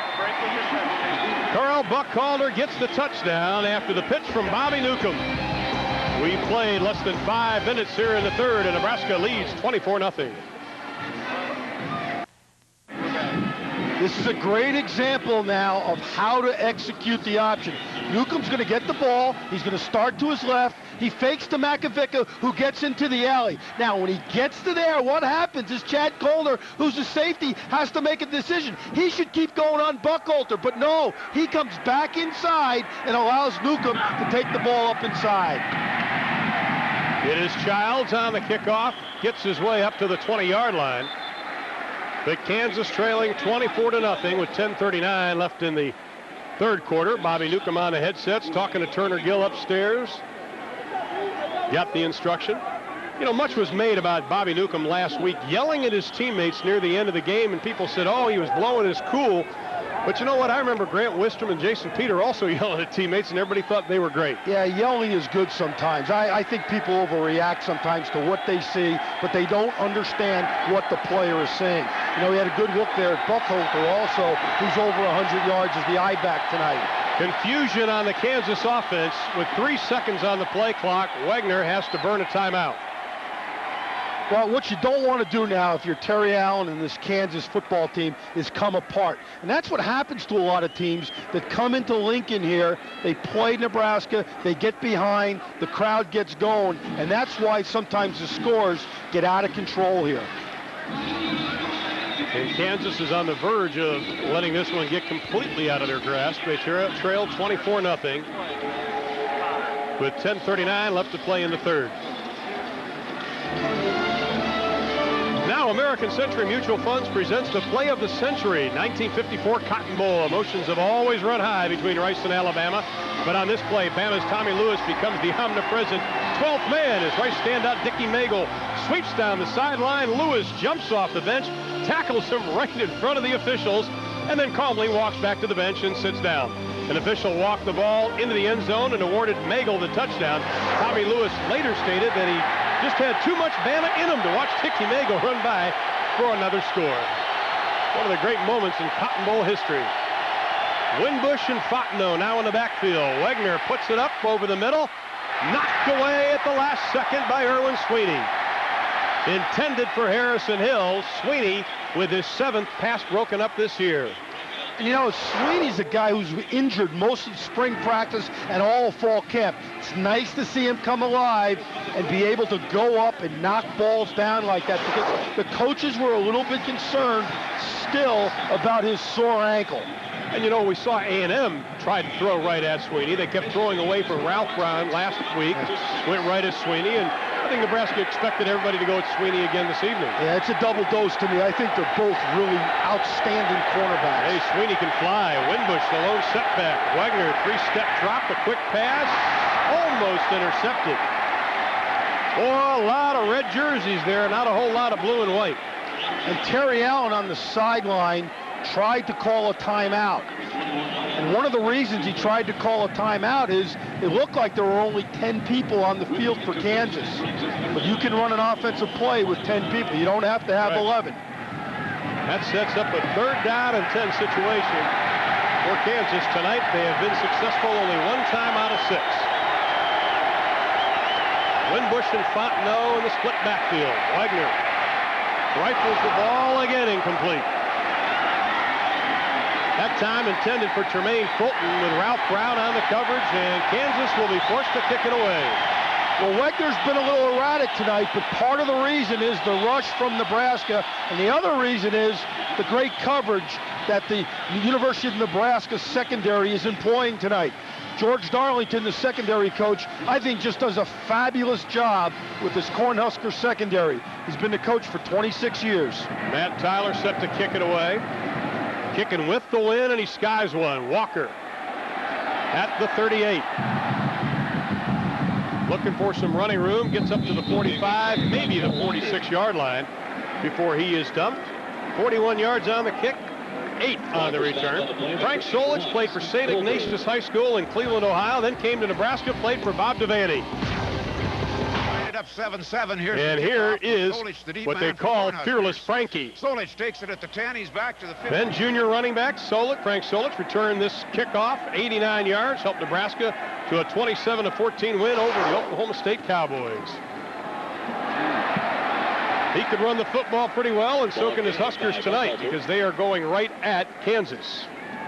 Stopped on the play by J.J. Not bad for Frank, over 1,000 yards running the football. And I think when you talk about Frank, what cracks me up too is you realize how great Tom Osborne is, because Frank can go 12-0 during the next 21 years. He'll be 74 years old, and he'll still be 3 wins shy of Tom Osborne. Well, it's the difference between getting the job when in your early 50s and in your mid-30s, which Tom Osborne did when he became the head coach at Nebraska. Fumble, the ball is loose, and I think Kansas has it, and they do. Michael Allen came up with a recovery on the Joel Makovica fumble. And that's something you don't see very often. Joel Makovica putting the ball on the ground. This is a caused fumble. Now watch number 99, Marcus Rogers. He's going to creep right up into your screen right here. He's the guy that's going to step right up. He reads the play perfectly. He sees Makovica. He reaches in with his right arm and knocks the ball loose. That's a good play that time by the big redshirt freshman out of Dallas. Wegner forced to throw. The rush is on. He's still alive. Has a man open. The pass is incomplete. In and out of the hands of Norris. Wegner just trying to get away from the red jerseys. Charlie McBride, the defensive coordinator, guessed right that time. It was a blitz. Now watch Ortiz, 37, come from the left of your screen. He misses Wegner. Wegner gets out on the corner, scrambles around, and just puts the ball up a little bit too much in the air, and Norris can't hold on or can't catch it. Ball was a little bit overthrown. It's a good call that time by Charlie McBride. Be aggressive after a turnover. 2nd and 10, a little draw to Julius Bruce, and he is going to be stacked up maybe after a pickup of 2. One thing about this Terry Allen offense, and he told us last year when he took over that the real pressure on the offense is on the quarterback. He said, I'm a big play action kind of guy, but Wegner has matured in it, but still, you've got to be surrounded by people to be successful. Yeah, but you know, every offense, whether it's the National Football League or college, you are only as good as your quarterback. It's real hard to win in today's football with all these blitzing defenses unless your quarterback not only is mobile, but is also a great player. I really believe that. 3 wide receivers to the left. The rush is on. Wegner running again. Lets it fly, and the pass is going to be incomplete, intended for Michael Chandler. Coverage by Chevin Wiggins. Penetration by Carlos Polk. Well, it was another blitz that time from Nebraska. They are coming after Wegner. And to me, that's what you want to do. If a quarterback's a little bit off, continue to put the pressure on him by blitzing him as much as possible in pass situations. Tyler came in averaging 38.8, 33.8 tonight. After the fumble, Kansas not being able to capitalize. The ball is loose again. The fumble still loose. Who's got the football? And it'll belong to the Huskers. Frankie London thought he had it in his hands, just took a bad bounce. And Keogh Craver is the one who came up with it. We'll step aside with 8:28 left to play in the 3rd.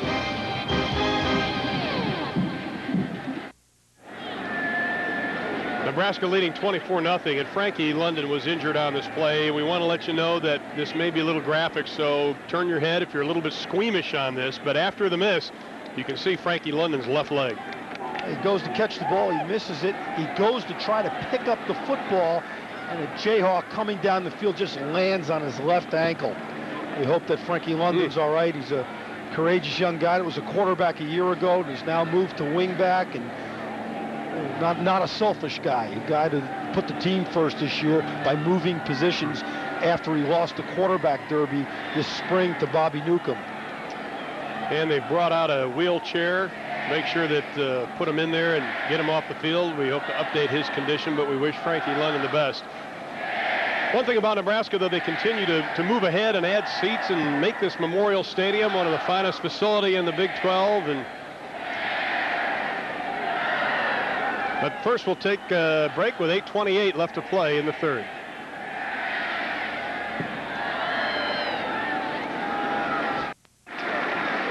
Frankie London being wheeled off the field, and we wish him nothing but the best. And the injury did not look good. But Nebraska has it 1st and 10 from their own 22-yard line, leading 24-0, along with Eric Clemens and Artie Gigantino. I'm Ron Thulin. Thank goodness the rain has held up, but the only thing that's raining now are points and rushing yardage for the Nebraska Cornhuskers. Stacked up right at the line of scrimmage is Joel Makovica. You know, we mentioned going to break about how Nebraska is continuing to add to the facility here at Memorial Stadium. And one thing, this may be our last game in the old press box that has a lot of memories for a lot of us. They're building the brand new facility. Artie, this is going to be state of the art. Yeah, we're right here right now, and that is going to be gone the next time we come back. There's going to be a bunch of luxury suites up in here, and this is going to be one state-of-the-art place. The good news is we'll still have a great viewpoint in the game, and Bill Byrne, the athletic director, has just done a fantastic job of raising money here. It's going to cost $36 million. 42 suites, all sold out. They have a waiting list. Let's send it to Kevin Frazier for a Dr. Pepper game break. Guys, Clemson visiting Florida State, and the Seminoles making a statement in this game. Nice inside handoff to Jeff Chaney, and he's headed to the promised land once he hits that seam. 41-0 Florida State in the 4th quarter. Hey, forget about it. Florida State's very good. Hey, Kellen, maybe your prediction at the beginning of the year is going to be right with Florida State playing somebody in the national championship picture. They're a great football team. A lot will have to happen, including Nebraska in the Kansas State game. Newcomb, pass is knocked down. That'll be incomplete. Eric Clemens has an injury update for us. Eric? Yeah, Frankie London, of course you saw it. It looked pretty ugly on the replay, and it is. He has a fractured left tibia.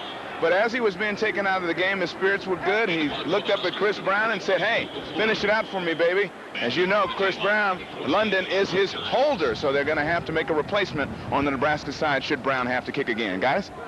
Well, the good news is that hopefully he'll be okay. Penalty flag is thrown, but you have to speculate if this was a close game, a new holder and everything, Artie, that would have played a factor.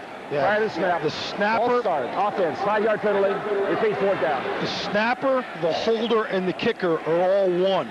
And if anybody doesn't believe that, you're wrong, because that is very much a part of a kicker's success and a punter's success is having the same snapper, having the same holder if you're a place kicker. It's a big, big deal. Now Bill LaFleur will kick it away. Henry Childs standing at his own 40-yard line. LaFleur at his 6-yard line. Good snap into the wind. Nice spiral. Childs at the 37, and he is going to be snowed over after a return of about 3 following a 43-yard kick. 7:31 left in the third, still a 24-0 game. But tomorrow it's Fox NFL Sunday doubleheader. First, the Washington Redskins look to slow down the undefeated Minnesota Vikings. Then the Cowboys head to the Windy City to battle the Bears, plus other regional action. Coverage begins at noon Eastern, 9 a.m. Pacific on Fox. Check your local listings. Minnesota Vikings are on fire. Boy, they've got some great receivers. I know their new owner, Red McCombs, is enjoying that. Wagner pitches it back. Winbush picking up a couple on the play. This is a lot better for Kansas than last year when they had less than 50 yards total offense.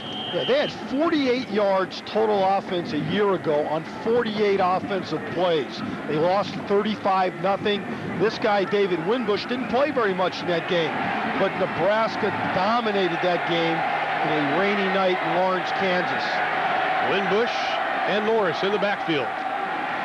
Wagner going down the sideline. Deep passes complete. What a catch by Eric Patterson, the sophomore out of Long Beach, California. He's a track guy. That's his first reception of the year. That was a 3-step drop that time where the quarterback just went back 3 steps and ran a fade pattern. Eric Patterson ran a fade pattern, and he just goes up and takes the ball over Craver, who looks like he stumbled a little bit, and his cleats got caught in this artificial surface. Nice throw and catch, though. Pickup of 21. Back to the ground game. Ball is loose. Still loose. Still loose. Nebraska's got it. Mike Brown at the 20, the 10, the 5. And we have a penalty flag thrown at the 30.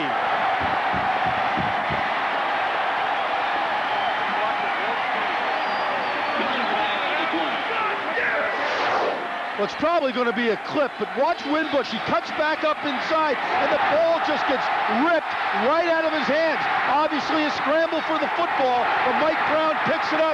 You got to keep going. Don't look back. Try to outrun the quarterback. When you look back on situations like that, somebody usually catches you from behind. And Nebraska's walking backwards as we do have a penalty, and it is against the Cornhuskers. John Laurie talking it over with the rest of the Big 12 crew. We'll listen in. Live ball, personal foul, Nebraska. 15 yards, spot foul, first down, Nebraska. Well, the good news is the Huskers have the football. The bad news is it won't be inside the 10. And Frank Solich doesn't like it, but at least he maintains possession of the football. And the fans obviously don't like it either. Now they're going to spot the ball at about the 44-yard line of Kansas. Now, Bobby Newcomb back in. Excuse me, Ron. In the last couple of weeks, in situations like this, after a turnover in positive field position, Nebraska has gone for the home run. They've run some kind of play-action pass and tried to score the quick touchdown. Let's see if they do it here. Well, they've got two wide receivers to the right. Might be a reverse. Nope. Straight ahead. Buckholder on the carry again. J.J. Johnson on the stop. The reason I said it might be a reverse is the other day in practice, in this situation, they lined up in that formation and ran a reverse. There's some happy defenders. Now Mike Brown, the only one not turning around. Everybody else is. The guy that did it, he's kind of being the incognito thing working. Well, you know, George Darlington told me he's such a great kid, but he's very shy, and he's very quiet, and he never toots his own horn. So that doesn't surprise me that he doesn't want to get any camera time. It's kind of refreshing, actually. On 2nd and 5, Newcomb on the option with the pitch. I tell you what, Nebraska's having trouble putting the meat hooks in the old pigskin tonight. They have bounced the ball around a lot.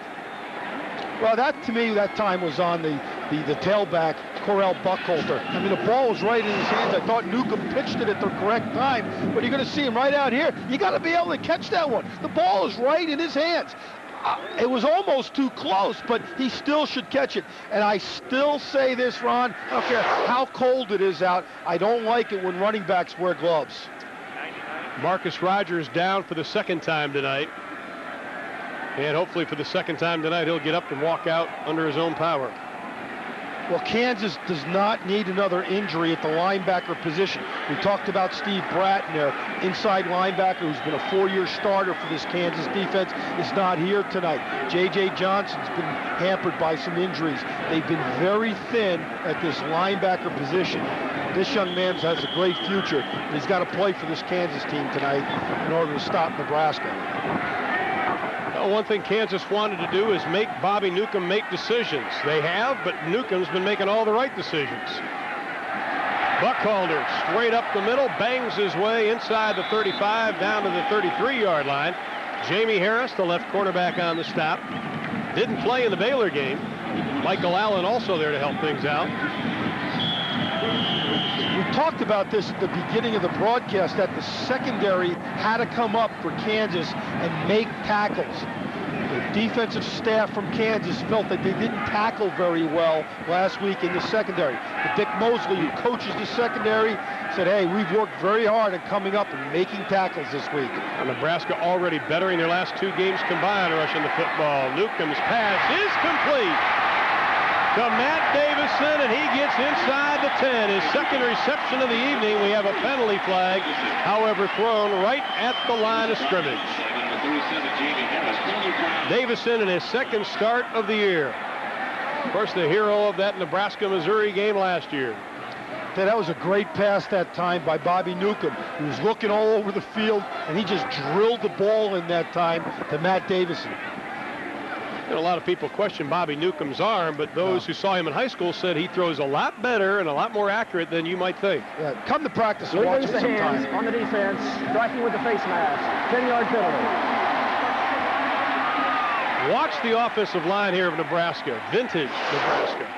They've done a better job tonight of protecting the passer. It's a play-action fake, which slows the rush down a little bit. Bobby Newcomb looking all over the field, doesn't see anybody open, throws the ball down the field to Matt Davison. That's an excellent throw, but you know what? It's an excellent decision that time by Bobby Newcomb. Look at those linemen. Look at those good-looking guys up front.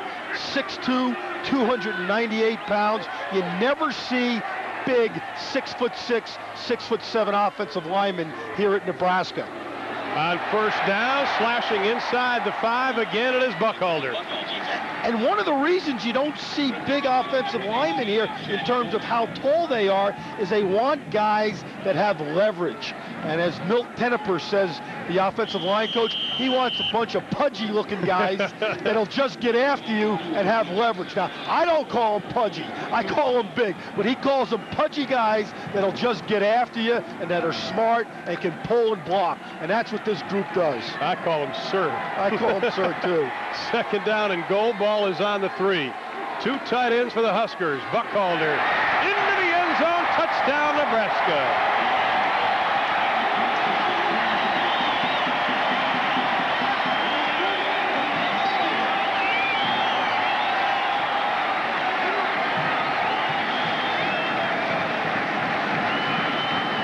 Nebraska made a commitment prior to coming into this game tonight to go back to their power running game.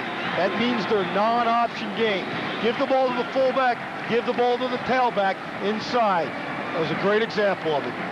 Chris Brown tries to keep his record perfect, and he does with a new holder.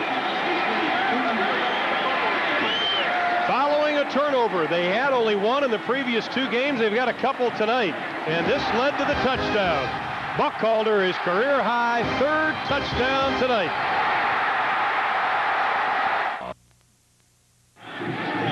Nebraska has opened up a 31-0 lead, 14 points here in quarter number 3. Chris Brown set to kick it away. David Winbush back along with Henry Childs. And it'll be Childs at the 4. At the 20, and he is going to be stacked up. And that's where Kansas will take over. Oh, it's a Thursday night college football special on Fox Sports Net. The Stanford Cardinal face Heisman candidate J.R. Redmond in the explosive Sun Devil attack. Stanford, Arizona State next Thursday at 10 p.m. on Fox Sports Net. Check your local listing. I enjoy Thursday night games. I think it takes a team out of the rhythm of the season a little bit. It's a good change up for the fans. Well, Kansas staying with their game plan, running the football. Probably because they haven't had a whole lot of success tossing the football tonight. You know, that stop was made by Eric Johnson that time, who's an outside linebacker from Phoenix. But he has a very moving story. He's a guy that grew up in Carson, California, on the tough side of town. His mom sent him to live in Phoenix so he could grow up in Phoenix away from some of the gang elements in Los Angeles. His mom last year passed away from breast cancer. Speaking of linebackers, the Big 12 sports 3 of the top 10 semifinalists for the Butkus Award. Dat Witt of Texas A&M, Jeff Kelly from Kansas State, and of course tonight Jay Foreman from right here in the Nebraska Cornhuskers. And all 3 are great choices, and I hope one of the players from the Big 12 wins it, because all 3, Kelly, Wynn, and Foreman, not only are outstanding football players, but they're outstanding young men, academically. And there is Jay Foreman, son of Chuck Foreman, wearing the same number that his father wore in his successful NFL career. On the draw, Dustin Curry. Stopped by Clint Finley, the sophomore from Texas. Finley, who had his left knee injured early on, missed a couple of games, didn't play the first 4. One of the things you've got to do is you've got to cause the running back to cut back. You're going to watch a defender here from Nebraska, 99, Jason Wiltz, get up the field, but cause the back to go the other way. He doesn't get credit for the tackle, but he should get credit for making the runner go somewhere else. On 2nd and 9, Wagner's pass is complete at the 47-yard line to Michael Chandler. Keogh Craver, the true freshman out of Harlingen, Texas, on the stop. Chandler's kind of like Derek Severini is for Colorado. He's that blue-collar kind of receiver. A guy that's kind of open all the time, and he makes a bunch of big catches in every game. And you look at him in practice, you say he's not fast enough or he's not big enough, but all he is extremely productive. He's an outstanding college football player. Not very big, but he's very strong. Up the middle, closing in on the 50 is Dustin Curry, the former walk-on. Tailback in high school, plays everywhere here for Kansas. Now they're the most improved offense in the Big 12, but boy, they're getting tested tonight. Zach Wagner, another notch in his belt, some more experience for him. But Terry Allen is just doing a marvelous job, and he's got this team on track. They got to keep recruiting skilled players on offense like they have the last 2 years. Curry, a nice little stutter step. Nears the 45-yard line. Ralph Brown on the stop. He has recruited excellent wide receivers. We haven't called Byron Gassaway's number, the young freshman, tonight, but he's got a couple of receivers that are going to fit his style of offense, the kind of offense he had at Northern Arizona, where they racked up a lot of yards passing, a lot of points, and obviously a lot of wins. That's what you have to do, I think, when you're rebuilding in the Big 12. You've got to come in, just like they're trying to do at Iowa State, and throw the football. That's got to be your equalizer, at least initially. On 3rd down and 5, they keep it on the ground with Curry, and he will be well short of the first down. It's a fired-up Nebraska defense. You know, you look at Eric Johnson again there, number 27. And I was talking about him before, how he went to Phoenix to live with his aunt and his uncle. But his mom, like I said, passed away from breast cancer, but Eric never knew she had it. And he's got a great love for his mom, and he's got a tattoo of his mom on his right shoulder. And he's just an excellent young man that thought about quitting football. But the coaches here have kind of adopted him as like a second son. And you know, he's glad he made the decision to stay here at the University of Nebraska. On 4th and 3, the final 30 seconds of the third. Wagner is going to put it up. And the pass is going to be overthrown, intended for Jason Gully, the tight end. Wagner had him, just couldn't get him the ball. Well, that's the one element in this Kansas offense that they're missing. Their big tight end, Brian Gray, who's an excellent receiver, is injured. And there you see Wagner throw the ball, and he goes, oh no, I missed it. It's my fault. But he misses his roommate, Brian Gray, who's out for the year with a shoulder injury. Well, he was 6 of 17 last year against Nebraska, and only his second start for the Jayhawks. He's 5 of 18 tonight. And Nebraska takes over on downs, and Monte Cristo again the quarterback. And they pick up where they left off. Buckalder straight ahead. No, Alexander straight ahead. So Monte Cristo getting a little playing time again. Saw him in the first half, did an excellent job. I tell you, you go to a Nebraska practice and you see number 38 out there, and you don't know what position he plays. You say that guy is either a small guard, a big fullback, or a big linebacker. And then he lines up at tailback. You say, oh boy, but he is something special, Dan Alexander. And there he is, bowling his way over the 40 down to the 37-yard line. Alexander with 1 touchdown rushing, and that's the way the third quarter will end, with the Nebraska Cornhuskers hanging 14 on Kansas in the third.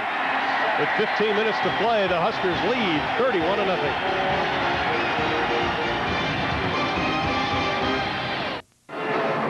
31-0 is our score. Nebraska doing a great job offensively, and at the chalkboard, it's Artie Gigantino, our coach, to show us what Nebraska's doing. Artie?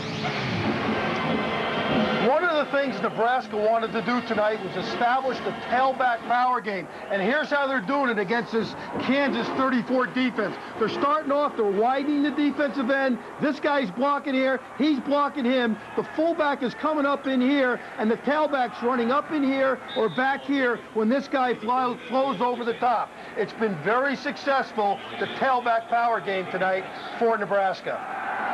Well, Nebraska's been rushing the football successfully with guys like Alexander and Buckalder, Makovica, Miller, Billy Legate. They've been shuttling the people in. Nebraska closing in on almost 250 yards rushing the football. Christo still at quarterback. Dr. Pepper game break after this play. Christo with a pitch back. Alexander just showing sheer power as he bowls his way down to the 7-yard line. Here's Kevin Frazier with a Dr. Pepper game break. Guys, let's squeeze in a little more Pac-10 action. Cal in Washington. Washington still playing without injured quarterback Brock Huard. Doesn't matter. Joe Jarzinka takes the punt, and he's gone. 91 yards. It's the third longest punt return in school history. Washington leads Cal 21-7 in the fourth quarter. Thank you, Kevin Frazier. 20 yards on the pickup by Alexander, and they are knocking on the door again. Two tight ends, I formation. Eric Clemens. Alexander down to the 10-yard line. Eric Clemens, Nebraska is reaching yet another milestone. Absolutely, another milestone for Nebraska. This is incredible, guys. They are 166-5 when they have over 300 yards rushing since 1972. They're now at 308. Also, they have an 88-game win streak when they reach that mark. The lead seems pretty safe right now, guys. Oh, I think so.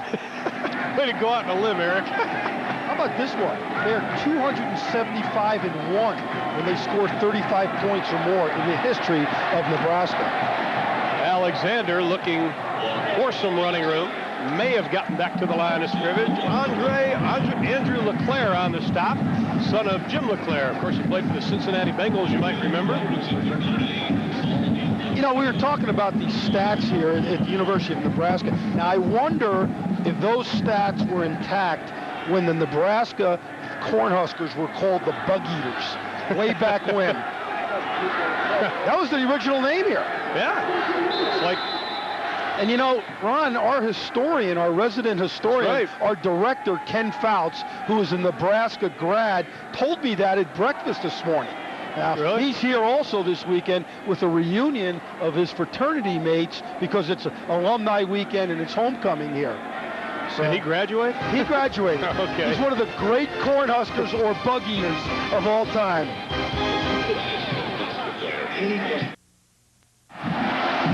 Third down and 8 for Nebraska, 13-18 left to play in the ball game. The ball is on the 11-yard line. From the shotgun, Christo. Pass is knocked down, incomplete. That'll set up a fourth down play. Dion Johnson, I think, may have gotten a hand on it. The left defensive end. Big Dion, the only returning starter on this defensive line for Kansas. Out of Detroit. Detroit is the home of former Jayhawk great Gilbert Brown. One of the reasons Dion said he came to Kansas was because of Gilbert Brown. The new holder is Eric Crouch for Frankie London. He is the backup quarterback. Chris Brown's kick splits the uprights. So Eric Crouch, the backup quarterback who's been nursing some injuries, gets a chance to do the holding. You don't mind having a quarterback hold for you, though. No, you don't. But you know what happens? It's something you can't practice because the first guy is always with the kicker. That's a great job that time by Eric Crouch, getting the ball down, spinning it just right, and putting it down so Brown can kick it through. Chris Brown, the all-time leading scorer in Nebraska history. Just a reminder, on Tuesday night at 8 o'clock, it's Hardcore Football with Ronnie Lott, Bill Moss, and Ron Pitts. They bring you the hardcore X's and O's. That'll be coming your way Tuesday night on Fox Sports Net, 8 o'clock. Check your local listings. Homecoming crowd of over 76,000 on hand tonight for the Nebraska Cornhuskers, looking to rebound from that loss to Texas A&M as they drop to 8th in the poll, the lowest ranking in 2 years. That tells you something, doesn't it? Yeah, a bunch of spoiled people. Oh, yeah. The standards are so high. I heard somebody in the hotel lobby saying today, this is our worst team in 3 or 4 years. Yeah. And I almost started laughing. Saying, what do you expect? They don't want to hear the L word around here, the word that means losing. I saw a great ad the other day.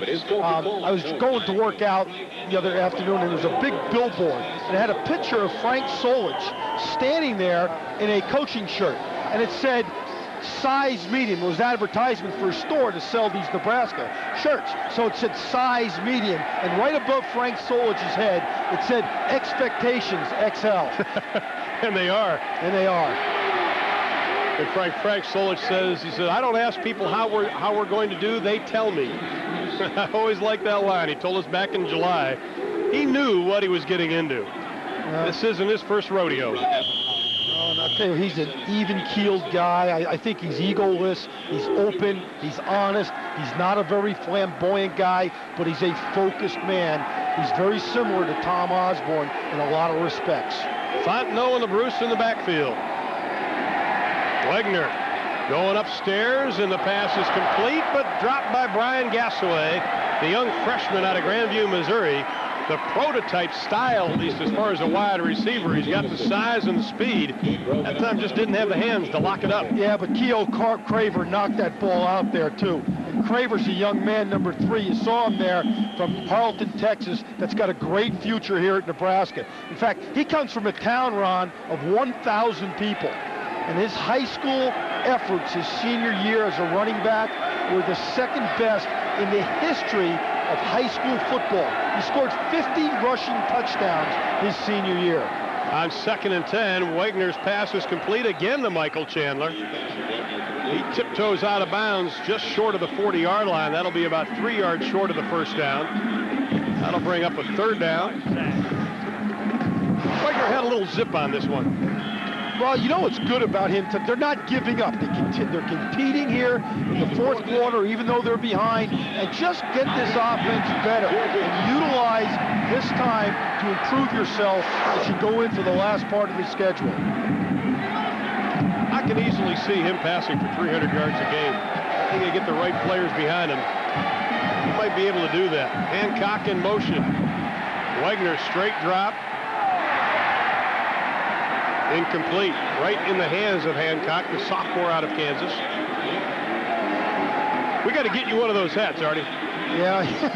I think Ken Fouts, our director's got one. He may be wearing it tonight, don't you think? You know, a guy was telling me the other day in the lobby, Nebraska has a religious type following. But you know, I know of no other religion that requires its parishioners not only to wear red, but to cover their heads with plastic corn cobs. So this is a religion here at Nebraska.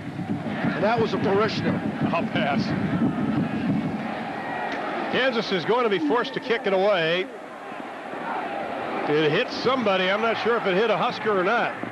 No, they're going to say it didn't touch him. Kansas is going to let this one roll and roll. The wind still has it. And it'll finally stop at about the 4-yard line. 55 yards on the kick. Aided by a little bit of wind. Best kick of the evening for Matt Tyler. That is where Nebraska will begin. 1st and 10 from their own. They're going to mark it at the 5. Now this is the kind of game you like after a loss. You come home, homecoming crowd. You get your offense going again. You get a little confidence. They said they did less this week defensively. Just trying to build some confidence on 3 or 4 different points. And they're doing less on offense, too, like we talked about. Establishing a power game inside tonight. Bristow has some running room.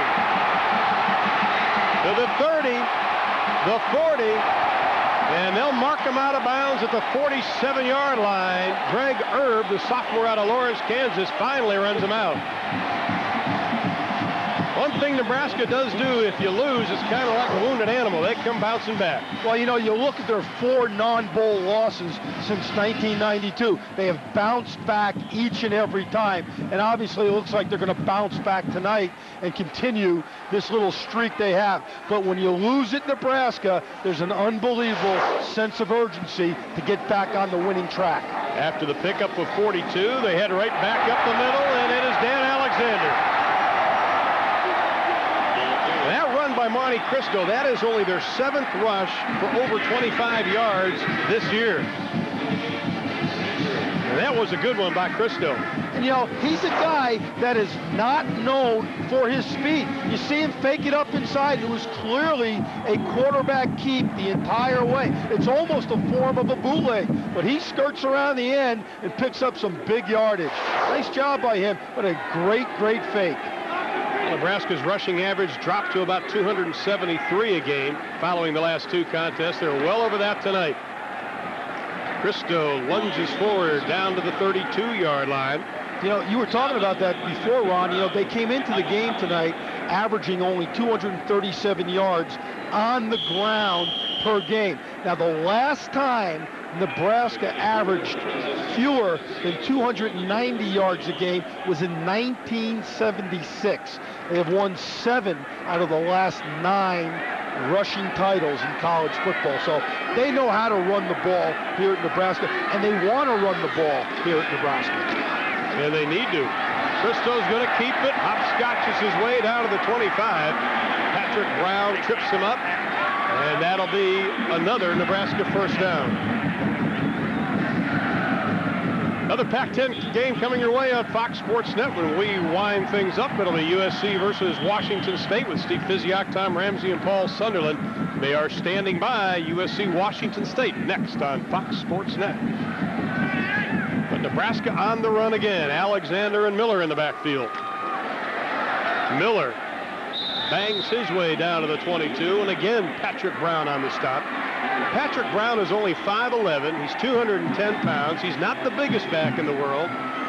But boy, I tell you, he is in on every tackle, Artie. Well, he's active. He's more of a finesse player, and he's an outside linebacker in this 34 scheme. And what it allows him to do, because they usually line him up on the weak side, away from the tight end, it allows him to run around more freely. And he's the perfect fit for that position. Bad news is he's a senior.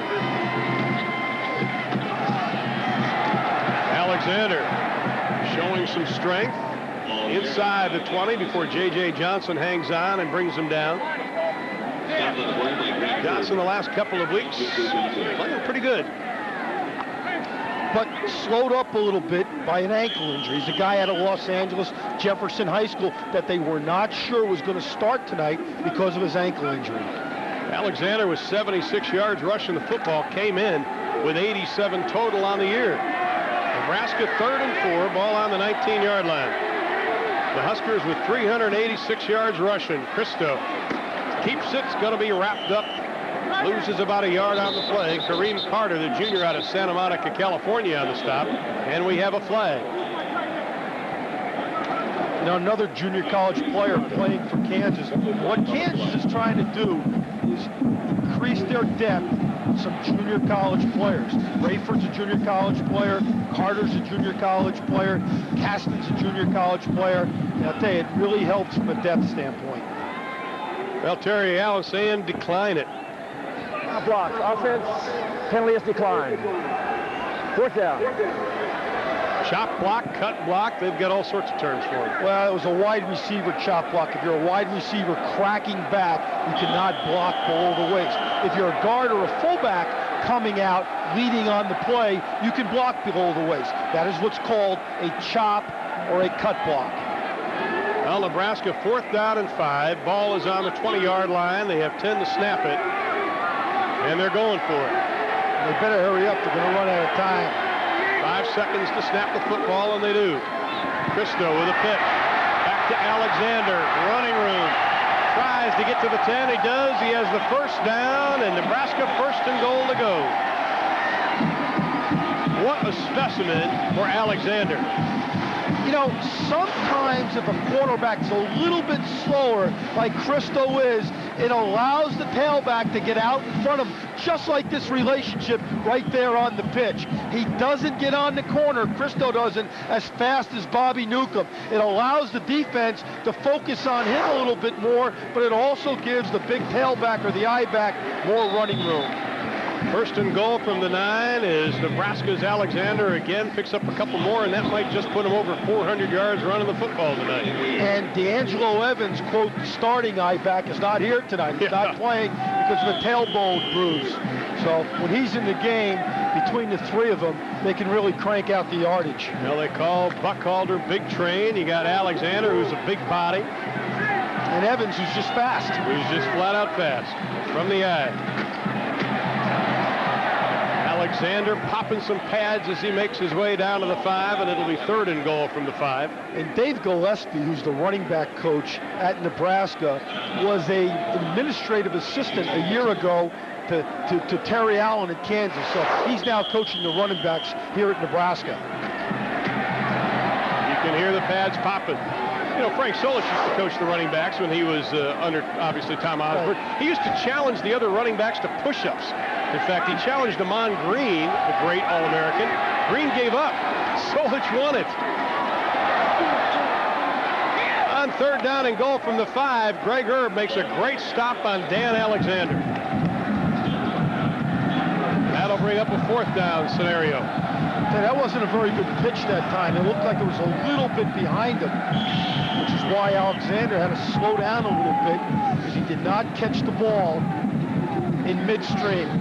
I don't understand why he's going for it here. Obviously, he wants to continue to establish the running game. But to me, you know, maybe he's worried about the holder, but to me, you just want to keep running the football. Moot point. Billy Legate's first touchdown of the year, the senior out of Clearwater, Nebraska. Well, they've got a stable not only of tailbacks here, but also of fullbacks. As you look at Dave Gillespie there talking to Frank Solich. Now they have 4 backs over 60 yards, running the football, led by Buckholders, 133 and 3 touchdowns, and Legate gets his name in the books.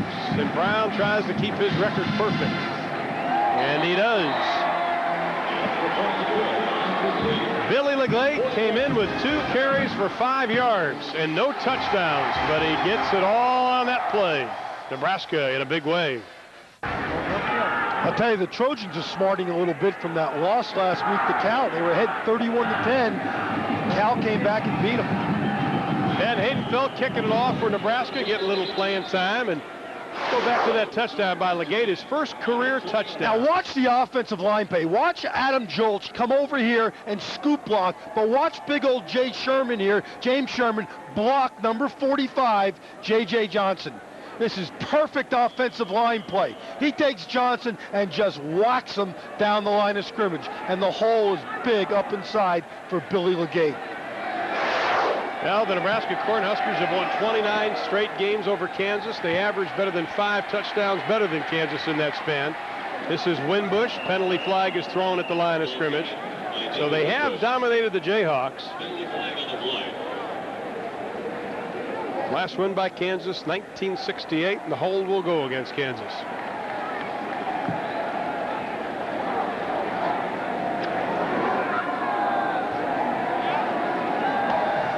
Holding.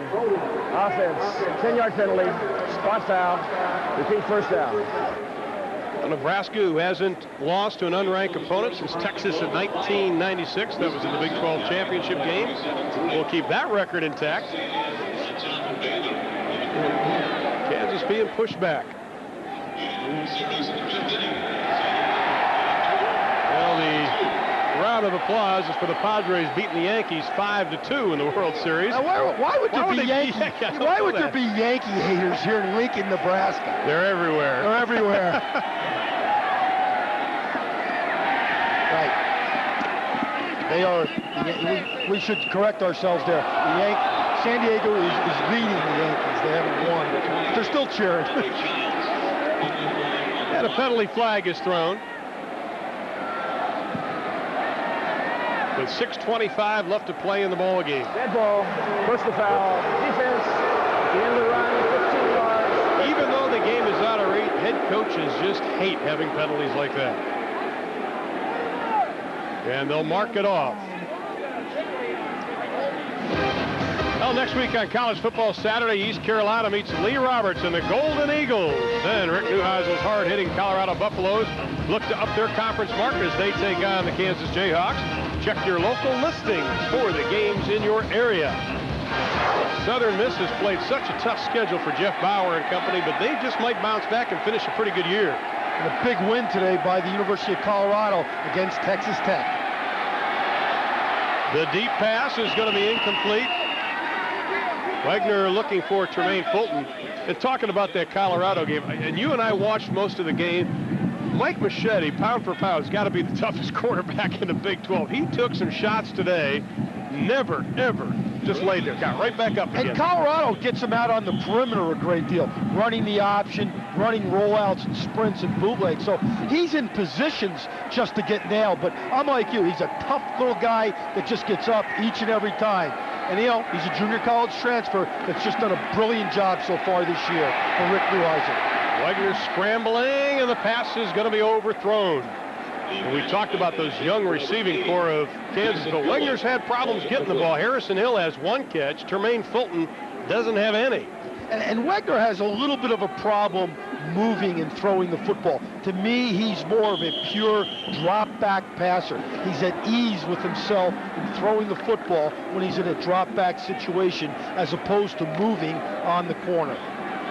3rd down and 10 for the Jayhawks, a situation they've been in a lot tonight. Split backs. Nebraska rushes 4. Wagner's pass is complete right at the 40-yard line for Jason Gully. Eric Clemens, you talked about those young wide receivers at the top of the show. How about an update? All right, guys, this is the update. Zach Wagner has not had a lot of time to get him. Harrison Hill, as you said, Ron, 1 catch so far today. Tremaine Fulton, 0 catches. Mitch Bowles left with a hamstring injury after 1 big catch of 52 yards. Michael Chandler, a guy who played a lot last year and is kind of given way to the young receivers, 3 catches, 52 yards today. But overall, Wagner has not had a lot of time to find his receivers. Oh, you got that right. Forced to punt it away. Into the wind, it is Walker at the 25. Goes nowhere quickly. 35 yards on the kick, -5 on the return, and that's where the Huskers will take over with 5 minutes and 19 seconds left. It has been a good night for Bobby Newcomb in Nebraska. Anything. Jay Runny, the new quarterback for the Nebraska Cornhuskers, their 3rd this evening. So they're going some of the younger players getting some playing time. And, you know, the coaches were telling us yesterday they like dressing the 100+ they're allowed at home because, you know, the families get to see them and you get to be on TV maybe, and it's a good program for the walk-ons. Well, it's a great program for everybody that doesn't play very much. And when you get leads like Nebraska is accustomed to getting at home, everybody, like you said, gets a chance. Now Nebraska pitching a shutout tonight. Dan White's in there at tailback, young man out of Wisconsin. Just a freshman at 5'9", 195. Billy Hafke, who has his own sign down in one of the end zones from Sioux City. Hafke brings his own fan club. That's not too bad. And they're already kissing the babies. There you go. How about that? South Sioux City. South Sioux City, not North Sioux City. They don't salute Billy Hafke, but South Sioux City does. You gotta love the fans here in Lincoln and in the state of Nebraska.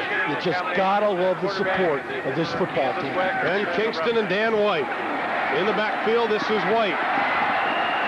White's an explosive runner, the coaches tell us. Greg Erb knocks him out of bounds. White had only 1 carry coming into tonight. Well, he redshirted a year ago, and in the offseason he had stomach surgery. He pulled a muscle in his stomach, had surgery, but now he's 100%. And Frank Solich likes him a great deal, not only because he's fast, but he's a tough guy with excellent balance. 4:03 to play. 41-0 is their score. The Huskers pitching their 2nd consecutive shutout. Shutout run. He's got some running room. Down to the 40-yard line. And that is something that man will remember the rest of his life. Eric Clemens on the sideline with our Burger King game summary. Eric? All right, guys. Well, it's a combination in the backfield proving a bit too much for KU tonight. Nebraska's Karel Buckhalter, 133 yards rushing and 3 touchdowns. Newcomb, 26 yards rushing, didn't have to run much with 1 touchdown. Very accurate passing the ball as well, along with Monte Cristo. And Zach Wagner, a really tough night, only 7 of 22. He averages well over 200 yards a game, 116 tonight. All right, Eric, 26 yards on the carry by Running. But you know what's showing up tonight, Ron, is the fact that Nebraska's quarterback position has had over 100 yards rushing the football. And the power game, if you can establish the power inside running game, it sets up the quarterback and the option game. But this offense only moves when the quarterback can effectively run the football. Well, the executive producers of Fox Sports Net are Arthur Smith and Bill Borson. Coordinating producer for College Football Saturday is Roy Hamilton. Tonight's game produced by Mike Helling, directed by Kenny Fouts. College Football Saturday studio show was produced by Loy Maxon, directed by Brad Toberman, and the Vice President of Field Operations is Andrea Jenkins, as usual. There you see the total yards. Nebraska over 500, Kansas limited to 222 yards. Well, you have to wonder now, and I think there'll be speculation, is Nebraska back? Well, I don't know if you can gauge it based on tonight. Remember, Kansas came in, their defense has been depleted by injuries, so I don't know if tonight is a gauge. I think if Nebraska comes back with another effort like this in the next 2 weeks against Missouri and against Texas, then yes, I think Nebraska is back. And I'm not sure they ever left. I just think they stumbled somewhere along the way. I mean, the win against Washington was too easy. Oklahoma State did a brilliant job on defense, and so did Texas A&M against Nebraska's offense. Now let's take a look and see what Nebraska has left. Of course, next week they take on the Missouri Tigers right here. Then Texas comes to town. Well, Texas comes to town, and then they go to Iowa State, but those two big games at the end against Kansas State and against Colorado will really tell the tale of where Nebraska's going to end up this year. Because Kansas State, as we both know, is an excellent football team, and Colorado is finding ways to win this year. Of course, we will be at the Colorado-Kansas game from Lawrence, Kansas next week here on Fox Sports Net. We hope you join us for that ball game, as Colorado will most assuredly move up in the rankings. Congratulations to Rick Neuheisel. Big win today. Right up the middle again with Dan White. Patrick Brown, who's put a yeoman's effort in this evening on the stop. You know, we do have Kansas again next week.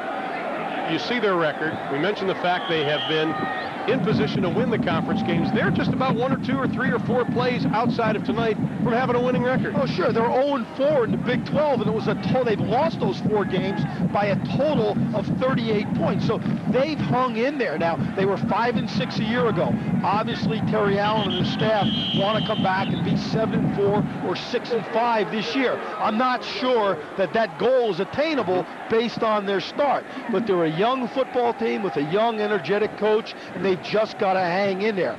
Obviously, Nebraska's a good football team and an established football program. Well, Terry Allen said last week's Baylor game just was a dagger in the heart for that football team. Well, what everybody's got to remember, though, is the Big 12 is an outstanding conference this year. There's a lot of really good football teams competing. Nebraska with their 79th rush of the evening. Ben Kingston, the junior out of Omaha, Nebraska, with his second carry of the 1998 season.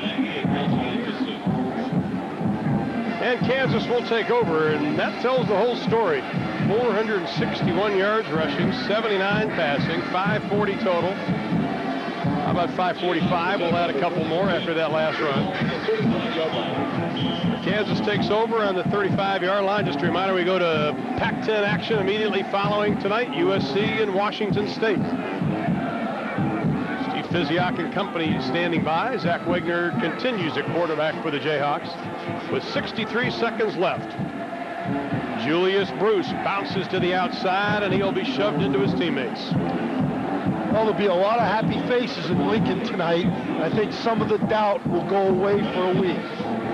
Because you can't criticize anything Nebraska's done tonight. They fumbled a couple of times, but I think that's the extent of what anybody can criticize on this Nebraska football team tonight. Well, they got the turnovers they wanted for Charlie McBride on defense. They capitalized on them. They still don't have their whole team together because of injuries.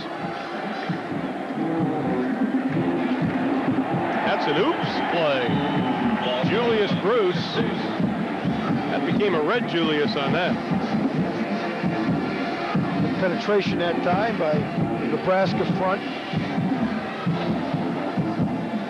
You know, that's one of the issues right there of suiting up so many people. There's another number 36. Buckhalter's number 36. But on defense and offense, as long as they're not on the field at the same time, you can have duplicate numbers, which is very confusing to me and you. And it makes it real tough on our cameramen. It was tough in the Louisiana Tech game when Louisiana Tech was shuttling in like 20 wide receivers per play. Well, Nebraska gets back on the winning track, and they do it in a big way tonight. Final 5 seconds of the ball game as Frank Solich will record yet another win as Nebraska takes care of the Jayhawks of Kansas tonight. The final 41-0 as they rack up over 500 yards total offense. I think what was impressive, it was a very balanced Nebraska game. They got the fullback going, as we talked about at the top of the show. It's exactly what they wanted to do. And Eric Clemens is on the sideline with a very happy Bobby Newcomb. All right, Bobby, congratulations. Well over 400 yards running the football. That's Nebraska style. That would certainly appear to be the game plan coming into tonight. Oh, definitely. After last week, we didn't run the ball very well, and Coach Solich said on Monday that he wanted to get the power game going, and we just came out this week and practiced on our running game all week, and we came out here with the same game plan Nebraska usually has. Now, you're not used to having criticism leveled your way, being here a couple of years and a rare loss on the road. You feel this team with this performance tonight has made a statement that it is back? Oh, definitely. We have a lot of things we still need to work on, of course, and especially the offensive line, quarterback, and receivers, but we have another week to get ready for Missouri. Overall, the performance today, offensively and defensively, your assessment of it? I think excellent, especially coming off of a loss from last week. I think we played very well this weekend, and it's something to look forward to for next weekend. You know, we can build on this and keep on improving week by week. Bobby Newcomb, congratulations. Another victory at home for the Nebraska Cornhuskers. Back upstairs to Ron and Artie. Guys? Thanks a lot, Eric. Nebraska had the ball over 19.5 minutes longer than the Kansas Jayhawks, and they controlled the ball from the beginning. And that is why Terry Allen's team fell to the Nebraska Cornhuskers the final 41-0 as Nebraska did it on the ground. That wraps it up from Lincoln, Nebraska. For Artie Gigantino and Eric Clemens, I'm Ron Thulin as we send it back to our College Football Saturday studios with Kellen Winslow and Kevin Frazier.